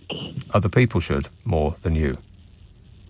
No, but I think that it's important that tax is fair and is equal. Right. Fair and equal. Well, there's no such thing as either fair or equal when it comes to taxation. But what you mean is you want other people to pay more tax than you do. I want everyone to pay a reasonable amount of tax. Well, what does that mean? What's reasonable? Well, judging by how much they use the road. Yeah, well, I refer you to the answer I gave some moments ago. That taxation is determined on the amount of electricity or petrol you have to squirt up your car. Yes, but so as well, the other problem I have with another thing, is you still have to source that energy, and if you don't have solar panels, it gets charged by our main power grid. Right. And a lot of that isn't actually renewable. A lot of it's not renewable. No, well, that is true, yeah. You do still have a lot of fossil fuels, so it's all the better to just buy a petrol car and call it quits. To get a cab? Is that what you just said? Get a cab and call it quits. Yeah, okay, good plan. Thanks a lot, Nick. Get yourself a new phone, because the one that you're using at the moment, it sounds like I'm receiving a dirty phone call. Disgusting. FIFA President Gianni Infantino hit out at criticism of Qatar from Europe on the eve of the World Cup. And let's just take a moment to revel in that name. Gianni Infantino. I mean, have you ever heard a name that sounds more Italian than that? I mean, it sounds like you should be being announced on stage as a lounge bar crooner.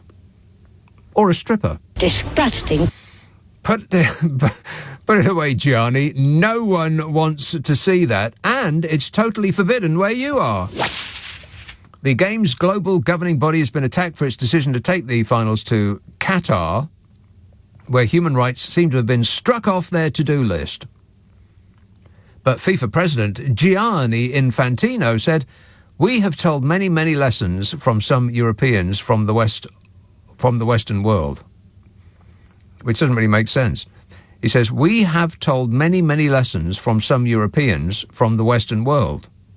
What does that mean? What does that mean? He said, "I think for what we Europeans have been doing for the last 3,000 years, we should be apologising for the next 3,000 years before starting to give moral lessons to people." What? He's got to be joking, isn't he? You know, that was then. Just because we did bad things in the past doesn't mean that we have to stay silent on moral issues forever. What kind of stupid thing is that to think? We grow, we change, and we can set an example for now, regardless of what we did hundreds of years ago. And then he went sort of off-piste. He went a little bit... He said, "Today I feel Qatari. Today I feel Arabic. Today I feel African. Today I feel gay. Today I feel disabled. Today I feel like a migrant worker." What? And then he said, "Of course, I'm not Qatari, I'm not Arab, I'm not African, I'm not gay, I'm not disabled, but I feel like it because I know what it means to be discriminated against, to be bullied as a foreigner in a foreign country." He said, "As a child, I was bullied because I had red hair and freckles." He said, "Plus, I was Italian, so imagine." And he was brought up in Switzerland, by the way, a place not known for its human rights abuses. And to say that he feels at one with the downtrodden and oppressed because he had freckles seems a bit tin-eared, doesn't it? Yes. He got called ginger in Switzerland, and if you're gay in Qatar, you get 7 years in prison. So that's really the same, isn't it? No. Did you know, by the way, that in 2013, 3 years after they'd been awarded the rights to hold the World Cup under mysterious circumstances, Qatar was one of a number of Gulf states proposing to introduce tests to prevent gay people from entering the country. The LGBTQ+ and all that. And which, like I said yesterday, pluses. I mean, if I was a plus, I'd be pretty offended if I was lumped in as a plus. What, I don't get my own letter? So in 2013, the Director of Public Health, the Director of Public Health Department of Kuwait, a Dr. Mendaka, said that the planned proposal to introduce tests to prevent gay people from entering the country. I bet your mind's reeling. Tests, you say? They would see checks conducted on travellers in which their sexual orientation could allegedly be detected. You know, like they've invented a gaydar. I mean, what are they going to do? Root through their luggage and see if they had any Barbara Streisand CDs? They're performing checks. Camden, hello, Claire. Hi, Nick. Claire. The other day, last week, I think, in fact, you offered, an analogy about why Brexit can't function. And I have a simpler analogy. Okay, well, the one that I used was we're on a bus, and the people on the bus don't really know what a bus is or how it works, and they walked around the outside of the bus and they thought, well, 4 wheels, we don't want 4 wheels, let's take one of the wheels off. And so we take one of the wheels off, we get back on the bus, and the axle is scraping along the ground, and the people think, well, shall we put the wheel back on because it's not really working very well? They say, no, we made the decision and we have decided, and that's that. We're just going to have to make 3 wheels work. And that's where we are. Yeah, this was yours. And mine is simpler. Thank goodness for that. If a tree has been growing up for about 40, 50 years. A tree? And people... A tree, yeah. And people pull it out of the ground and then expect it to be still, to remain alive and be viable. It's not possible. Right. I preferred mine. And then, the same people can't even push it back into the ground. No, or chop it up for firewood or do anything with it. They just sit there and watch it die. Which would take a long time, you'd think. And that's exactly what we're experiencing right now. A long, slow, excruciating death. Yeah. Unless a few of the roots have remained in the ground. Well, we'll make sure and pull and yank those out.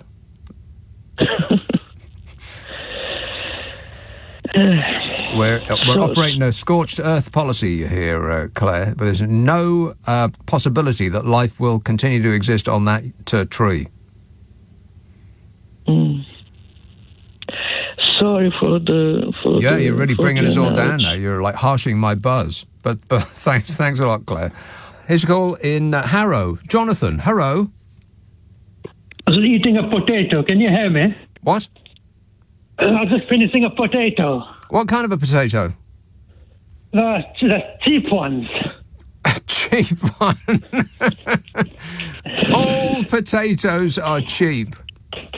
Can I quickly say before my main point? No.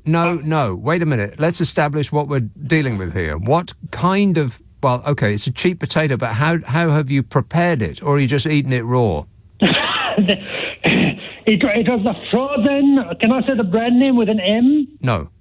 Okay. You mean Maris Piper? No, frozen jacket potato. A frozen jacket potato?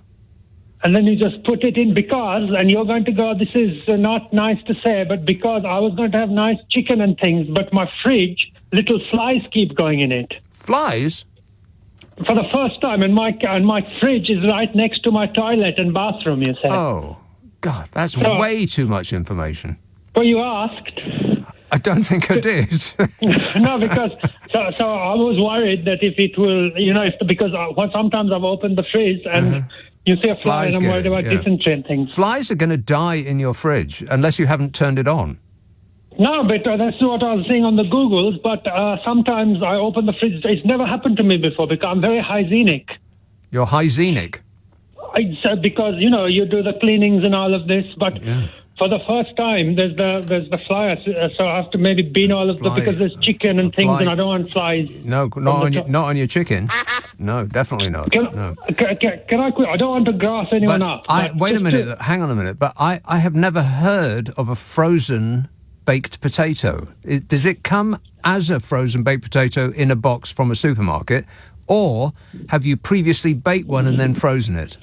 No, it's all pre-prepared. It's one of the biggest potato company. If I can't say the name, they begin with M. It's the biggest company in Britain, and they give the jacket potato. Can I not say the name of the company? No. Well, okay. No. Then you will be none the wiser. But I guess so. Yeah. Biggest company, and it comes in the box. Right. It comes in the box. That sounds like a terrible idea. Why don't you just bake a potato for crying out loud? Because I've been into central London for the first time in a long time. And oh my God, it is so depressing. What?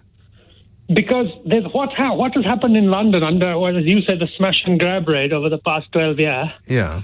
There's little pockets of very rich people, like little, the square mile and where now, wait a minute. When was the last time you went to London? Like in the 1950s? It's been like that for decades. It's worse now because all of the kiddies are all just on their phones and all the old people too. Yeah. And even before, I don't want to offend Londoners. But no, listen, but before, even the rich people, at least the rich people looked good, but now in London, even the rich people look ugly. Dreadful, yeah. But also, can I say, and it's so depressing. I was walking, everyone's on their phone, no one's talking. I think the more money you have, the worse you look, and certainly the worse you dress. Any comments, Bodge? I can't comment on that. He's not commenting on that specific issue. They've destroyed and I was at a hairdresser's. Hairdressers? And the woman who was like me, she was a brown woman. She's British, but of ethnic. Are you a brown woman? I'm a brown man. Right. But the point I'm saying is, like Suella and like Pretty, when I sat down with one of the other hairdressers, I could hear this brown woman, she was with a British, like with a Cockney accent, saying, "Oh, they're all coming on the boats and all of this." You were saying this, Right. And I can't do nothing because she wasn't talking to me. Right. So it had none of your business. No, but I could hear her. She was going, "Oh, they're getting housing benefits and all of this." Yeah. And can I quickly just say that James O'Brien also, I don't want to grass him up, but in addition to the happy birthday thing, he's been using the bong, that one also, What? Using my bong as well? It's because I think that I don't want to be rude, but I think the power's gone to his head. Well, I can't really claim that this is mine, but this certainly is. That's no one's but mine. Well, full disclosure, I actually stole that from somebody else, so I guess it's, in the great scheme of things, I deserve everything I get. But the person that I stole that from was broadcasting 3,000 miles away, and he's dead now. So that's my excuse. Maybe you could try get him sacked. Yeah, okay. I'll work on it. All right. Thanks a lot, Jonathan. Let's have a call in Beckton. Sam. Hi. Can you hear me? Yes, Sam. Hi. How are you, Nick? Good, thanks. Yeah. You must love your job to be a host show on a Friday evening. Sometimes you get a very wonderful and colourful calls, I guess. Yeah. Booze. Mm-hmm. I just wanted to say that I think in Britain we do have an identity crisis. An identity crisis? Yes. I think for the last probably a few decades now, it looks like the society is divided. Like if you think about Brexit, whether we are European or not, whether we are a capitalist society 100% or we are more of a socialist society. And that's whether we are a capitalist or name me one country that is wholly capitalist. I guess you're right. There's always some social element to any of the services that you provided. But there is obviously a what should I call it? There is always a degree of how capitalist you are, how socialist you are. I think what was a very, very unique thing about Britain, that because we have this dual identity, we have this ability to connect. We've lost that over the last few years. I don't really know what you're talking about. Dual identity. People, they don't identify themselves as being British, as in that is indicative of one certain personality type. We're all just who we are. Well, I'm trying to say that when we used to be, I'm not going to the Brexiteer and Brexit and European, but when we used to be, when we used to be part of the European Union, we were able to identify as European. We're able to benefit from being European. Well, like financially, yes, but people didn't used to think of themselves any differently than they do now. The people used to think of themselves as English, Welsh, Scottish, Irish, Northern Irish, British. And that hasn't changed just from leaving the EU, because our lives haven't changed. Not sort of viscerally. It's not like a balloon that's exploded. It's more like a slowly deflating tire. Yeah, I agree. But I think when you have able to connect with other people and other countries, being part of the European Union. Yeah. I know we can still connect. I mean, you're talking like we've built a wall. we can still connect. We can still go on holiday there. We can still call up friends and speak to them on the internet, people who are living in other countries. We haven't walled ourselves off. I'm sure that we can connect to anyone currently. But we're all citizens of the world, baby. I mean, I know what you're trying to say. I just don't really see it. We've changed the way we look at ourselves. I don't think so.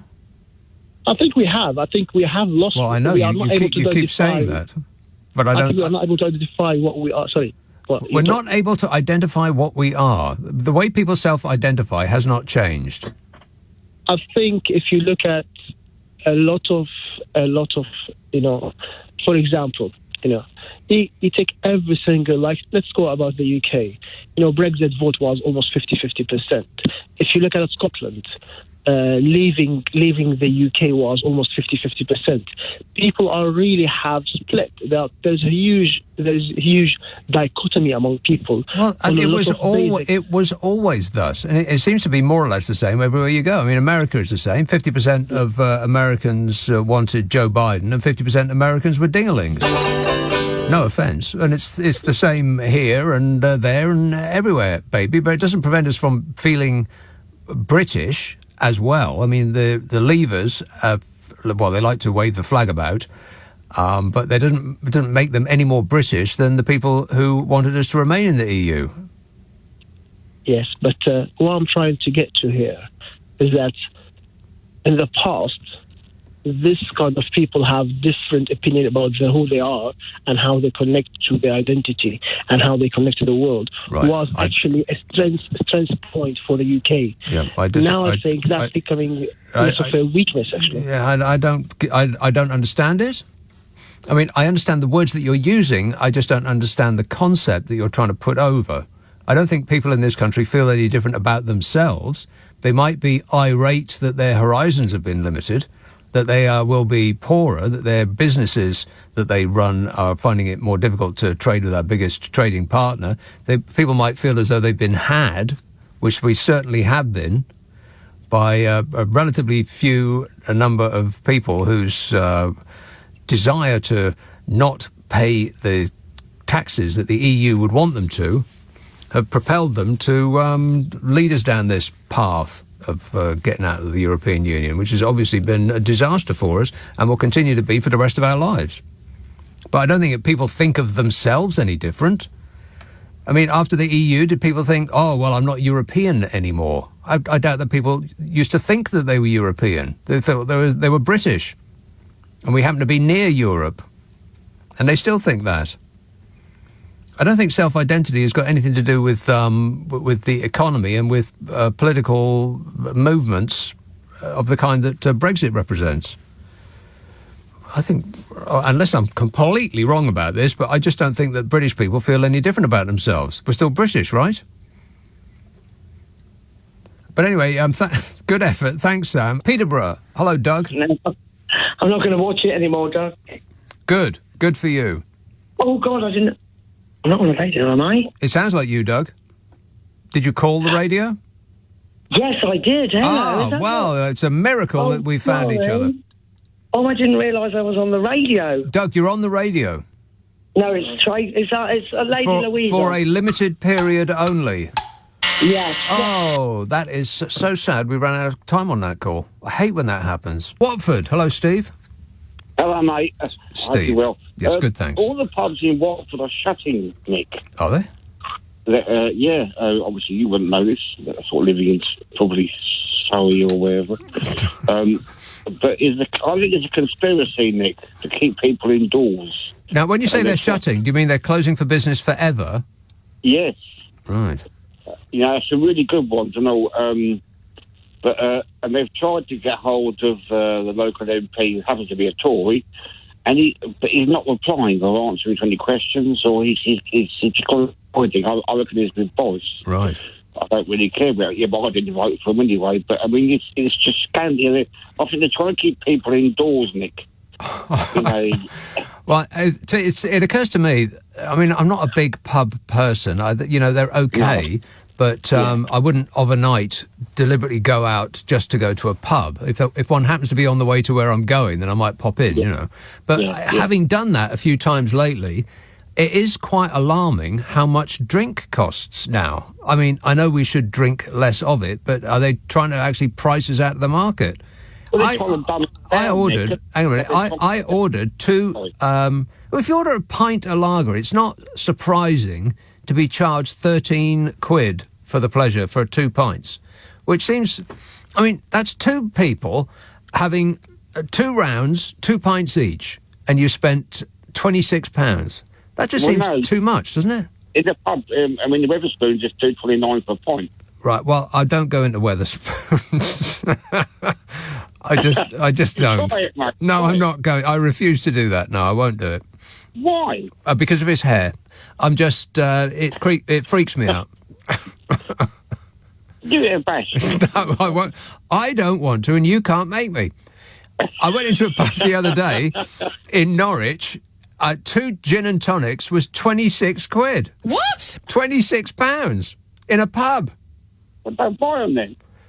Well, that is an alternative. Yeah, don't buy them then. But for 26 quid, you could get a pretty good bottle of gin and a bottle of tonic.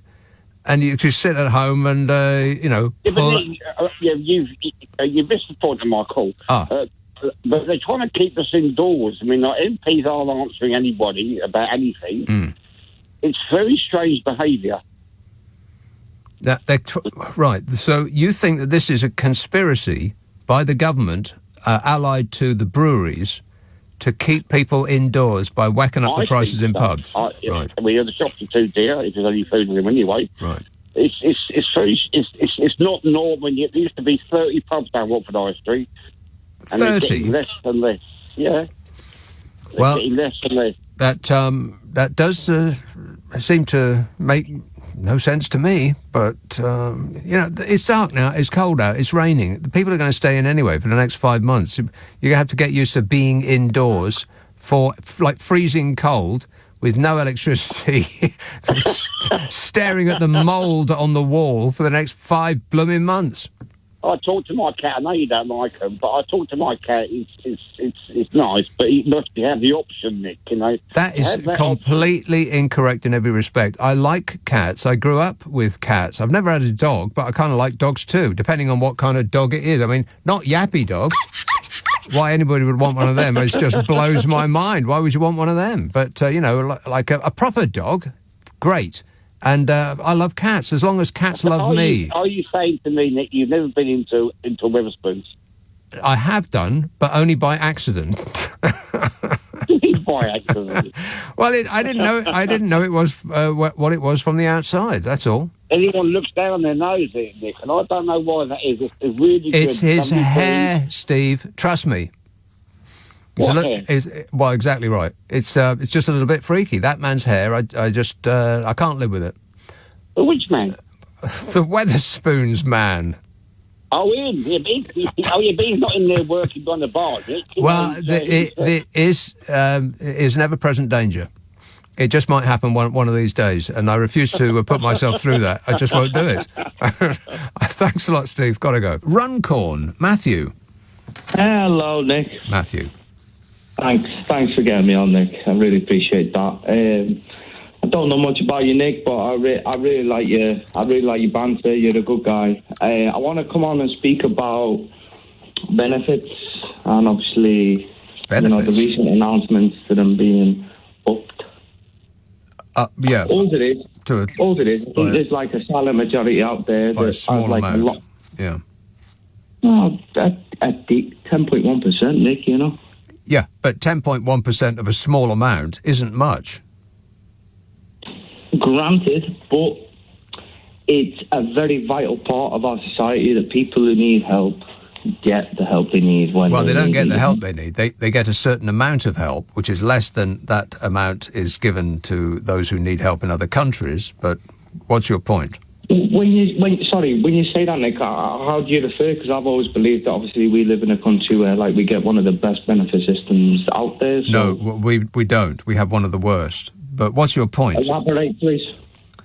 Well, if you look at where we are on the European list of those that receive pensions, state pensions, for instance, we're right down there at the bottom. But what's your point?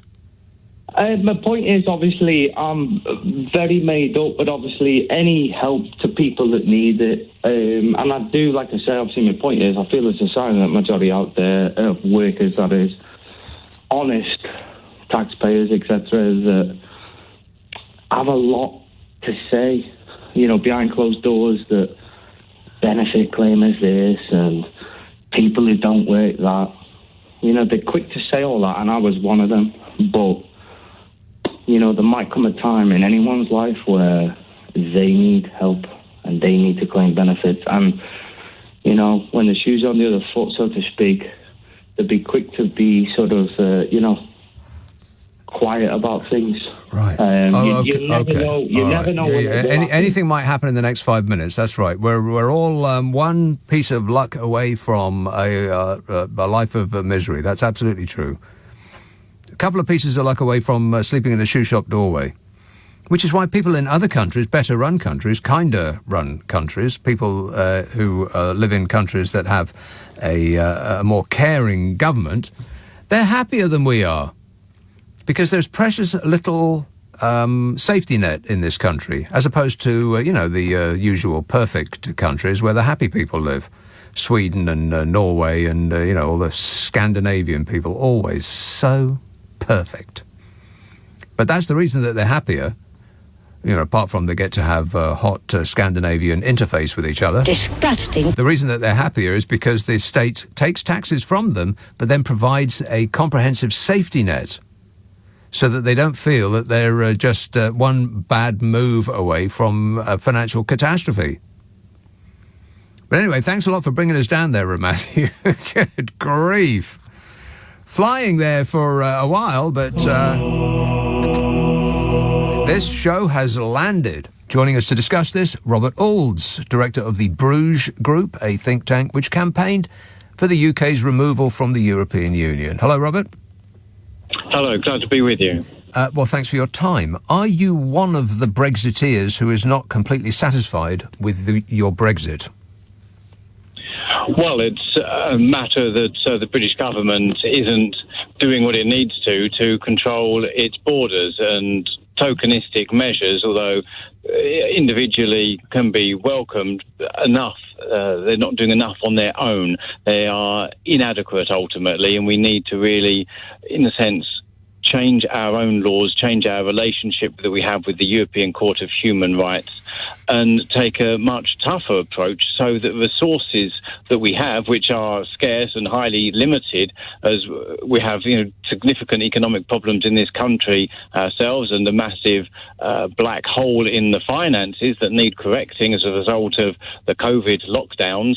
What we need to be doing is directing resources to helping those that are genuinely in need, not taking part in sort of the social dumping and economic migration from countries such as Albania and other countries such as France should be, in a sense, shamed into their commitments rather than bribed into dealing with people who arrive in their country. And they indeed, as a result of European Union rules, should be sending migrants to countries where they first landed. That's the standard that they should be following, and they're not. That's not a rule, as you probably know. You don't have to claim asylum in the first country in which you land. That's just something that people keep repeating, and no matter how many times you repeat it, it won't make it true. Under the laws that France are operating under, that is indeed the fact. That is a European Union requirement. It's a European Union agreement that takes place. It's not part of the 1951 Convention on Refugees, I'll grant you that. But, of course, European Union countries, such as France, should be operating under European Union rules. There's the catch, isn't it? Because we're not part of the EU anymore, so we can't send them back to France like we used to be able to when we were in the EU. We never did. We've always been taking on those that have been essentially kicked out of France. What we need to be doing is indeed sending back those who are not genuine asylum seekers. Well, there's no such thing as a non-genuine asylum seeker until their claim has been processed and they've been found not to be genuine. Well, we can be pretty sure that people from Albania are not fleeing for their lives from political persecution. That is indeed highly unlikely. And I think we need to be realistic about the patterns of migration, which is essentially young men. The vast majority are indeed young men who come into this country to look to work. And who would blame them? It's curious. But of course, it's curious, isn't it? Because having left the EU, all of the workers, the young men workers that we relied on for our agriculture and our manufacturing and the drivers and so on, they've all left now, and there's 1 million jobs that need doing, and yet we're pushing away the very people who want to do those jobs.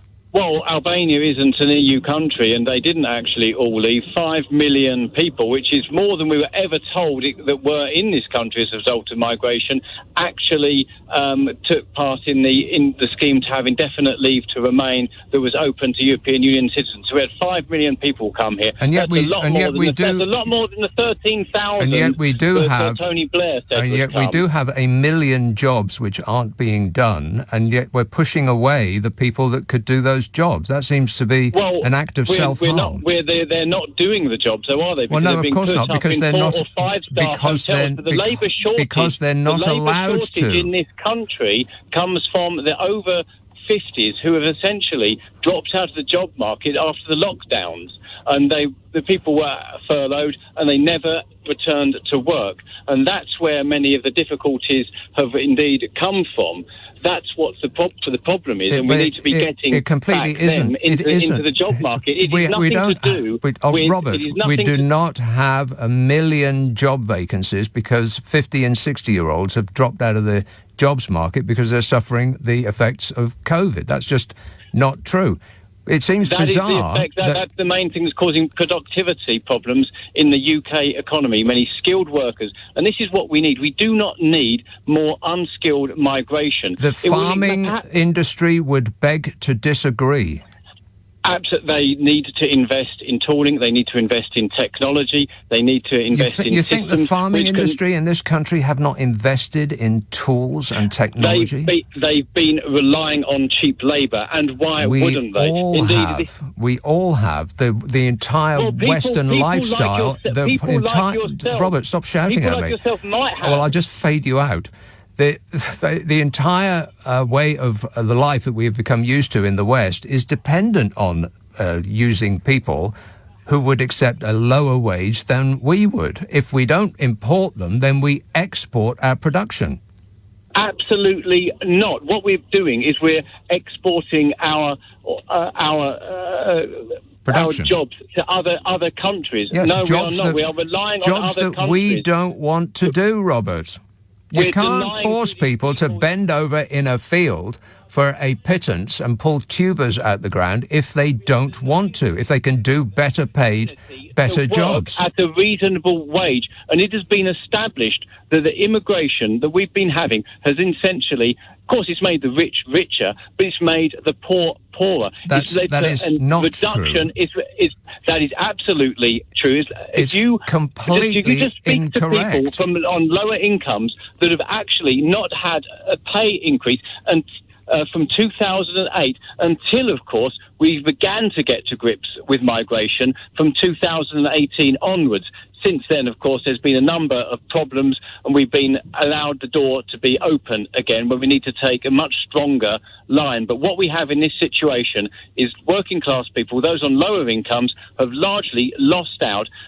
They face unfair competition with people who will just do the job for a lot less, and that's actually created a situation where we have many British people unable to get a decent paying job because there's just the labour force is just overcrowded with people on the low-skilled spectrum, whereas, of course, they're adding costs onto people in terms of higher rents, higher mortgages, higher demand for school places. Try getting a school place now in Sussex on the south coast of England where they're keeping places open for the potential children of migrants which may or may not come. And that is actually a serious problem. If your child if you can't get your child into a school on the south coast of England, you might have something different to say about this whole migration situation. Everything that you've just said is playing into excusing the government for 12 years of a lack of spending on infrastructure, a lack of building houses, of building schools, of employing doctors and nurses and etc. and so on.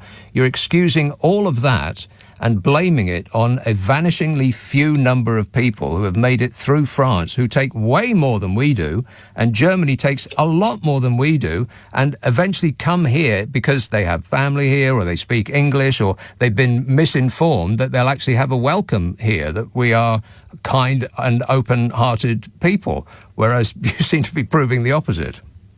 Well, this country, any other country, I would challenge them to take in 5 million migrants that have then taken essentially the road to British citizenship in the UK. 5 million? That is 5 million indeed. That is actually beyond generous. And that's just from European Union countries. That doesn't count the other migrants that have come as well. Any other country would have severe social problems as a result of that. This country's been quite welcome, and I think we've really, in a sense, we've done our bit, but we've been relying on migrant labour for far too long. I think it's time to invest. And you're absolutely right. The British government should be training our own people up, giving opportunities to our own young people, and rather than taking doctors and nurses from other countries where they're desperately needed, or engineers from other nations to come here and pick fruit in our fields, they'd be best served building up their own countries' economies, and we should be training up our own people to take those jobs. It is now indeed time, especially as we have a serious economic crisis. They've warned that this could be the longest recession in British history. I really do hope that's not the case. This is not the time. We can't really afford to be taking those from other countries, especially putting them up in 4- and 5-star hotels, which many people would just be able to dream about, especially as there's a cost of living crisis. It is absolutely inequitable, and it does create problems. We've done our bit in terms of migration, and it's time to have a different economic structure where we don't rely on cheap labour, but we have high productivity jobs. We'll take in the best and the brightest, if indeed we can't train them up ourselves. And that should be the way forward, a much more intelligent immigration system, just rather than the free-for-all that we have at the moment. Well, we don't have a free-for-all, and this life of Riley that you just described, they are forced not to work because those are our laws. People who come here cannot work, and they get £5.64 a day for food and sanitation and clothing. £5.64. It doesn't seem overly generous, but I do agree with you that we should be training up more of our doctors and nurses and taking fewer of them from poorer countries, which of course need them more. So let's end on that moment of concord. Thank you, Robert. Robert Alds, director of the Bruges Group, a think tank which campaigned for the UK's removal from the European Union. Lewisham. Hello, Jane. Hello, Nick. Hello, Jane. Right, shall I tell you how to stay warm in your home and never put the heating on? Go to somebody else's home? No. You know what I mean? Mind you, it is a nuisance. It shouldn't be like this at all. Right. I have the answer. But, I have the yes, answer. you have to wear... I have the answer. I have the answer. I have the answer. I have the answer. Right. Well, ask me what the answer is. What is the answer, Nick? Do I have to tell you everything? The answer is a heated blanket. A heated blanket. No, Nick. You have to use the electric for that. Well, it's only a little bit of electric. No, that doesn't really work. It does, though. It really, really works. Trust me. An electric blanket? Mm-hmm. Yeah, but you're not... But you're Yes. you're walking around your home. Oh no, you have to stay still. You can't you can't walk around. You can't walk around with an electric blanket on. You're plugged into the wall. Oh, you could do it with a really long extension lead, I suppose.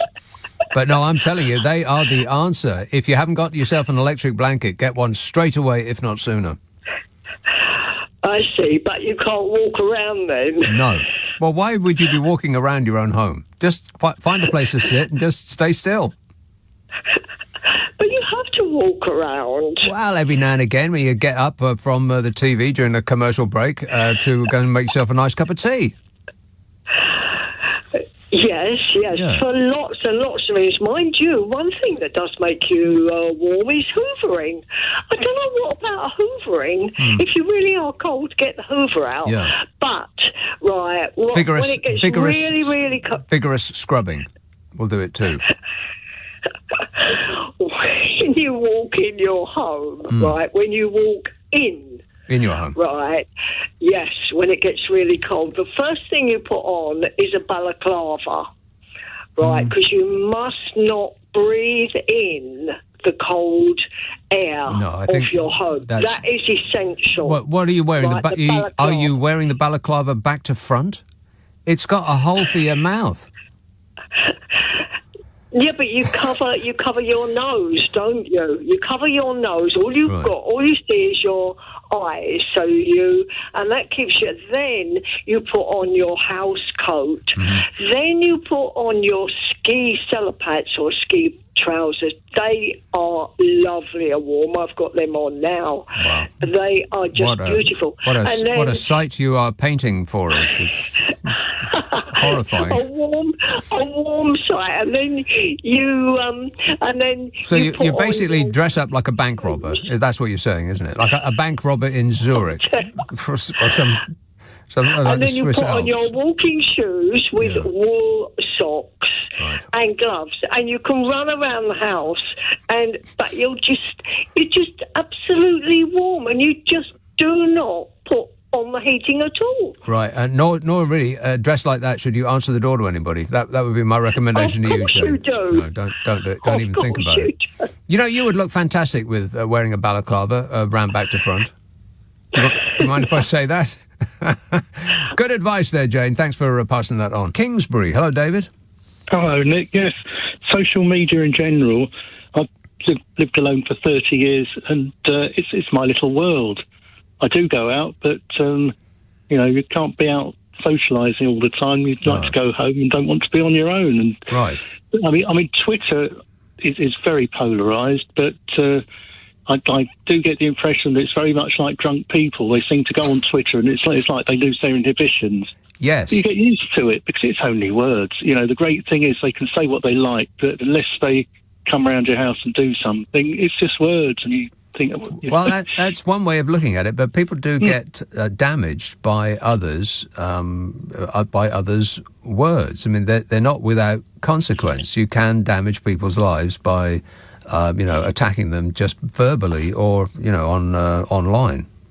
But, I mean, it's not nice, but I grew out of that in primary school. I always say to people, I got such a bullying at primary school from a few people that, you know, in the end you just think, well, you know, it's their problem, not your problem. And as an adult, you should have enough self-confidence not to worry about being, you know, insulted for who you are. Well, I'm not sure that's true. I'm not sure that you really believe that, do you? I mean, these things have consequence, and you shouldn't have to suffer an attack, physical or otherwise, just by, you know, dipping your toe into social media. And that's the point of the moderator. And that really... It's one of the big problems with social media is that, like I said before, it does bring out the worst in people because there are no consequences. If you shout in somebody's face in the street, then it's quite likely that there will be some sort of comeback, whether you get punched on the nose or somebody yells at you back or you are shunned by society or something like that. But on social media, there is none of that. You can say what you like about anybody you like and you can pretty much get away with it. And that becomes almost like a drug for people. You get excited by doing that. It releases dopamine in your brain because you are doing something that you would not ordinarily engage in. You would never be so brave in real life. And there's something very attractive about that. It's attractive to our worst side. And I think it's important for somebody who's running a social media company to actually police well, again, I use the wrong word there. To police speech. Speech should not be free of consequence. But Elon Musk doesn't seem to be somebody who thinks that. I'm not sure that actually bodes well for the company. But the stuff that's coming out of the World Cup, we haven't even started yet. Fans flying out to the FIFA World Cup tournament in Qatar can expect the fan village to be a £185 a night unfinished shambles. Where local officials threaten to smash video cameras of unhappy supporters and stop journalists from filming. You know, but apart from that, what's it like? Oh, fabulous. What an absolute show. With less than 24 hours until the World Cup kicks off, the fan villages resemble construction sites with piles of rubble and sand, ripped up turf and industrial machinery still on site at the place which will be home to thousands of England and Wales fans for the brief period that they're both still in the World Cup. Along with abandoned forklift trucks and a digger next to hundreds of sea containers, promised amenities like a cinema screen and tennis court are also not present, according to The Guardian. People are standing around in the blazing hot sun going, oh, there they aren't. The fitness centre / gym appears to be a few pieces of outdoor equipment close to the main entrance and the road of the fan village, and it's not really the kind of weather to be exercising outdoors there, or even walking outdoors, or even lying down outdoors because of the blazing hot sun and unbroken clear skies, and the temperature feels like 95 degrees. And I will translate His Majesty's Fahrenheit for the tofu-eating wokerati to get from patriotic Fahrenheit to EU surrender centigrade. So 95 degrees Fahrenheit, you double it and add 32 to get to centigrade. Any fool know that. So double 95 is 215, and 215 plus 32 is 238. Wow, it's going to be 238 degrees centigrade in Qatar this week. Can you believe that? Yes. The Guardian reported that by the side of a tent that will be used as a mosque during the tournament is a giant crater, while a portable Starbucks van and a large tented dining hall will serve as catering. And no offence, but if the catering is restricted to Starbucks, well, I'd be losing a lot of weight. Huge. The accommodation will sleep as many as 60,000 people, has Spartan interiors with either 2 single beds or a double bed, a toilet, a mini fridge, and tea and coffee making facilities. These are the cabins that cost £185 a night. They have a tiny air-conditioned unit which are unable to cool the space during the day and rattle too loudly at night to be usable. Wow. How long have they had to get this together? It's like 12 years, isn't it? Something like that. What an absolute show. So they're going to be in these baking hot, I think they're sea containers, aren't they? Baking hot during the day, and the air conditioning units rattle too loudly at night. I'll just look up the temperature for you to see what it's going to be like at night. One moment, please. In Doha. Wow. Okay, at midnight, it'll be 72 degrees, but it'll feel like 81 because of the humidity and, the ambient heat. 81 degrees at midnight, and you'll be basically living in an oven. But apart from that, it'll be great. And at least they'll be able to drown their sorrows by having a nice beer. Oh, yeah, that's right. More than 1 million people are expected to descend on the small desert peninsula, which has a population of just 300,000, making it a pretty weird choice for a venue. Correct. The Times posted accounts from the fan accommodation from 2 contractors that were on site and who were paid to put it all together. One said, "It's been hell." He said, "The aircon in the cabin barely works and sounds like a fighter jet is taking off.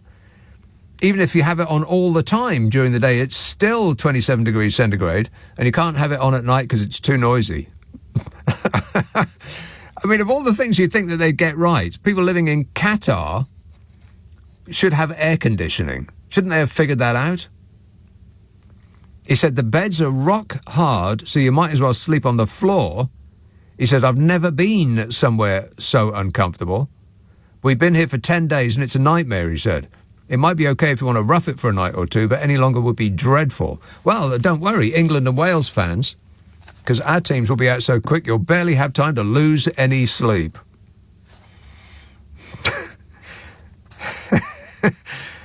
The latest social media posts aren't good. "Looks more like a quarantine camp," one fan posted. "Kind of looks like a Swedish prison," said another. And one said, "I've been on work locations in the middle of nowhere with better conditions, and they paid me." Not happy people. 0345 6060 973. Unhappy. Meanwhile, some journalists have already found themselves on the wrong side of Qatar security. Danish international correspondent Rasmus Tantholt posted footage online of being harassed by Qatar officials and security. During the video, an official puts his hand over the camera lens, tells them they can't film here, and threatens to smash their camera. And Irish journalist Tony O'Donoghue was stopped by police while filming on Thursday. Back here, Home Secretary Cruella Braverman is taking notes and fantasising of one day filling a plane with lefty activist journalists and sending it off to Rwanda. It's her dream. And the Mail online is absolutely stuffed with pictures of England and Wales fans, and I can only say that it's a good job that Qatar doesn't have an issue with tattoos, because they'd all be for it. And the England fans were speculating on who would knock us out in the quarterfinals and why we'll lose on penalties to Germany, even if we don't play them. They always seem to find a way. Oh, look, Doha in Qatar. Ahmed. Hi, Ian. Who? Ian's not here. Ian's not here at the moment, Ahmed. Shall I put you on hold? Sorry. I just wanted to tell you that a lot of people who are making noise about Qatar is mostly either Islamophobes or jealous or ignorance, like you are. Yeah. Right. What did you say? It's 30 degrees or something here in Qatar. I think it could have been more relaxing weather. It could have been more relaxing weather. What are you talking about? It's 20 right 20 now. Degrees Celsius. It's 76 degrees. It's 76 degrees, and it feels like 84. Tomorrow it's going to be 82. 20 degrees Celsius. And it's going to be calm, it's going to feel like 89. Sun every day. Baking, hot sun. The other thing is... What's that? What's the weather got to do with anything? Well, you said it's horribly hot and dangerous and stuff. I didn't say it was dangerous. I said it's horribly hot. It's not hot. It's 20 degrees, and it's really... Everybody would agree it's really... Well, everybody would not agree very hot. with anything of the sort. At the moment, it's 76 and it feels like 84. But then it's 4 o'clock in the morning where you are, right? Yeah, it's 4 o'clock in the morning. Okay, and tomorrow the high is 82 and it's going to be sunny and it's going to feel like 90. Now, that's hot to me. It's not hot. The highest... You don't think 90 is hot? The highest was 25 degrees. But the other point I wanted to tell you is that a lot of people are talking about human rights. Yeah. For example, Peter Tatchell said, please don't go to Qatar because of the human rights. The regimes who are people suffering under them. Well, a few miles from Qatar here, it's Iraq. And people in Iraq are suffering because of what the Europeans did and what England and Britain did and America did. But just because one country does bad things, can it not then make a comment about what other countries' bad things? I mean, if that's the case, then nobody can make a comment about anybody ever, because at some point in the past, people from those countries have done bad things. I mean, we all used to live in caves and club to death anybody that walked past our cave. I don't really get where you're going with this, Ahmed. But if it's that people are hypocritical, well, yeah, that's just people. And people just call out things that they see are wrong. Now, if you say, well, you can't do that because at some point one of your ancestors also did something wrong, well, that doesn't really leave you any room for improvement and advancement, does it? Ilford, hello, Joe. Yeah, hi. To be honest with you, I'm fed up. And the hypocrisy of the British and Western media has been an absolute joke from the very start and today the BBC's coverage at the start was an absolute hypocritical joke. I mean, we want to talk about human rights and migrant rights and etc., etc. I mean, let's just look at what Britain and America have done in the Middle East over the last 20 years. Look at what we've done in Afghanistan. Look at what we've done in Iraq. We've obliterated the countries to point of no return, and then we ran away when we felt it was appropriate to do so. And now we want to talk in the West as if, we've got some sort of right and some sort of virtue signalling to tell the Qataris and tell others how to live their lives and how to do what. It's an absolute joke. The virtue signalling has to stop, and it's just total rank hypocrisy, nothing else. But when we're there, they tell us how to act. So is it not okay? It's their country. But we're sitting in our country. They don't allow drinking. We don't allow drinking. And, they don't allow drinking. Are you surprised? Have you forgotten the behaviour of the England fans at the Euro 2020 finals? Have you forgotten that? Short memory?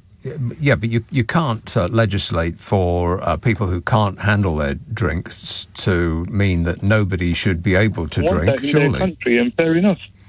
Yeah, but okay, they're in their country and they're criticising... Wait a minute, hang on a minute. They're in their country and they're criticising us, and that's okay for you. But we in this country criticising them is not okay. I mean, if you're talking about hypocrisy, I think you've just illustrated it. Wearing tomorrow £1 cost. They pay the Nike and England, the FA, pay the workers in Bangladesh less than £1 an hour. That shirt today is being sold for £115. That's Nike. That's the FA. What are you saying about that? Well, I'm not saying anything about it because I don't know that any of the above is true. But if it is, I would be against it. Cannock. Hello, Mel. Hi, how are you, mate? All right. Me personally, I'm a strong believer in when in Rome, do as the Romans do. I can understand why people are up in arms. I mean, it's a bit of a hot place to play football. But as for their gay rights and the way they treat women, that's got nothing to do with us. That's their laws. It's a different country. We can't tell other countries how to run. And I don't like it. You know, I especially wouldn't like it if I was gay. But like I said, it's their country, isn't it? The armband thing, I think that's just taking it too far.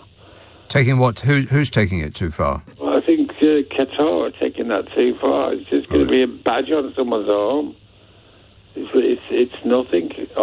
You seem to be. That's two different arguments there. You seem to be arguing against yourself now. Either we should say something or we shouldn't. It's just a piece of cloth. Yeah, but it's saying something. That's the point, isn't it? I thought it was just a rainbow badge or something. Well, yeah, but he's not wearing it because he likes the colours of the rainbow. It's what the rainbow means. Yeah, well, I suppose it's meant to be connected to people of the gay persuasion. The only thing I find embarrassing myself is taking the knee. I don't know why they do that. I find that totally embarrassing. Well, you surely know why they do it. I mean, there's no confusion about that, surely. Let's have Hartlepool. Alan. Good evening. Alan. Reference the Bank of England in your previous comments on understanding why they're doing what they're doing. Yeah. The present boss of what's his name? The boss of the Bank of England. Mm-hmm. He was appointed by Fri-Sun. Oh, yeah. And I believe, if my memory serves me right, the governor of the Bank of England was originally a head of an investment bank that went bust. I don't know. I have no information in that regard. I seriously doubt it. But what's your point? But my point is that Fri-Sun was the man who appointed him, and his record as Chancellor to then appoint the governor of the Bank of England that has. Check it. I'm sure he had somewhere in the past. He was in charge of an investment bank. Are you talking about Fri-Sun was in charge of an investment bank? No. Fri-Sun was Chancellor when he appointed the governor. And obviously the governor, in my opinion, is not fit for the post because of his past. Well, I have no record or information of any kind about what it is that you just described. But so, having no information, I'm going to assume it's not true. But thanks for passing that on, Alan. Let's have Croydon. Hello, David. Oh, blimey, look at the time. I'm sorry, David, but we've totally run out of time. Well, I'll give you 15 seconds. Go. Oh, Nick, it's great to speak to you. I'm just ringing about the people who go up on the gantries. They choose to go up there. Yeah. And if they want to stick their hands to the gantries, fair enough. Yeah. Oh, I'm sorry. I did give you fair warning.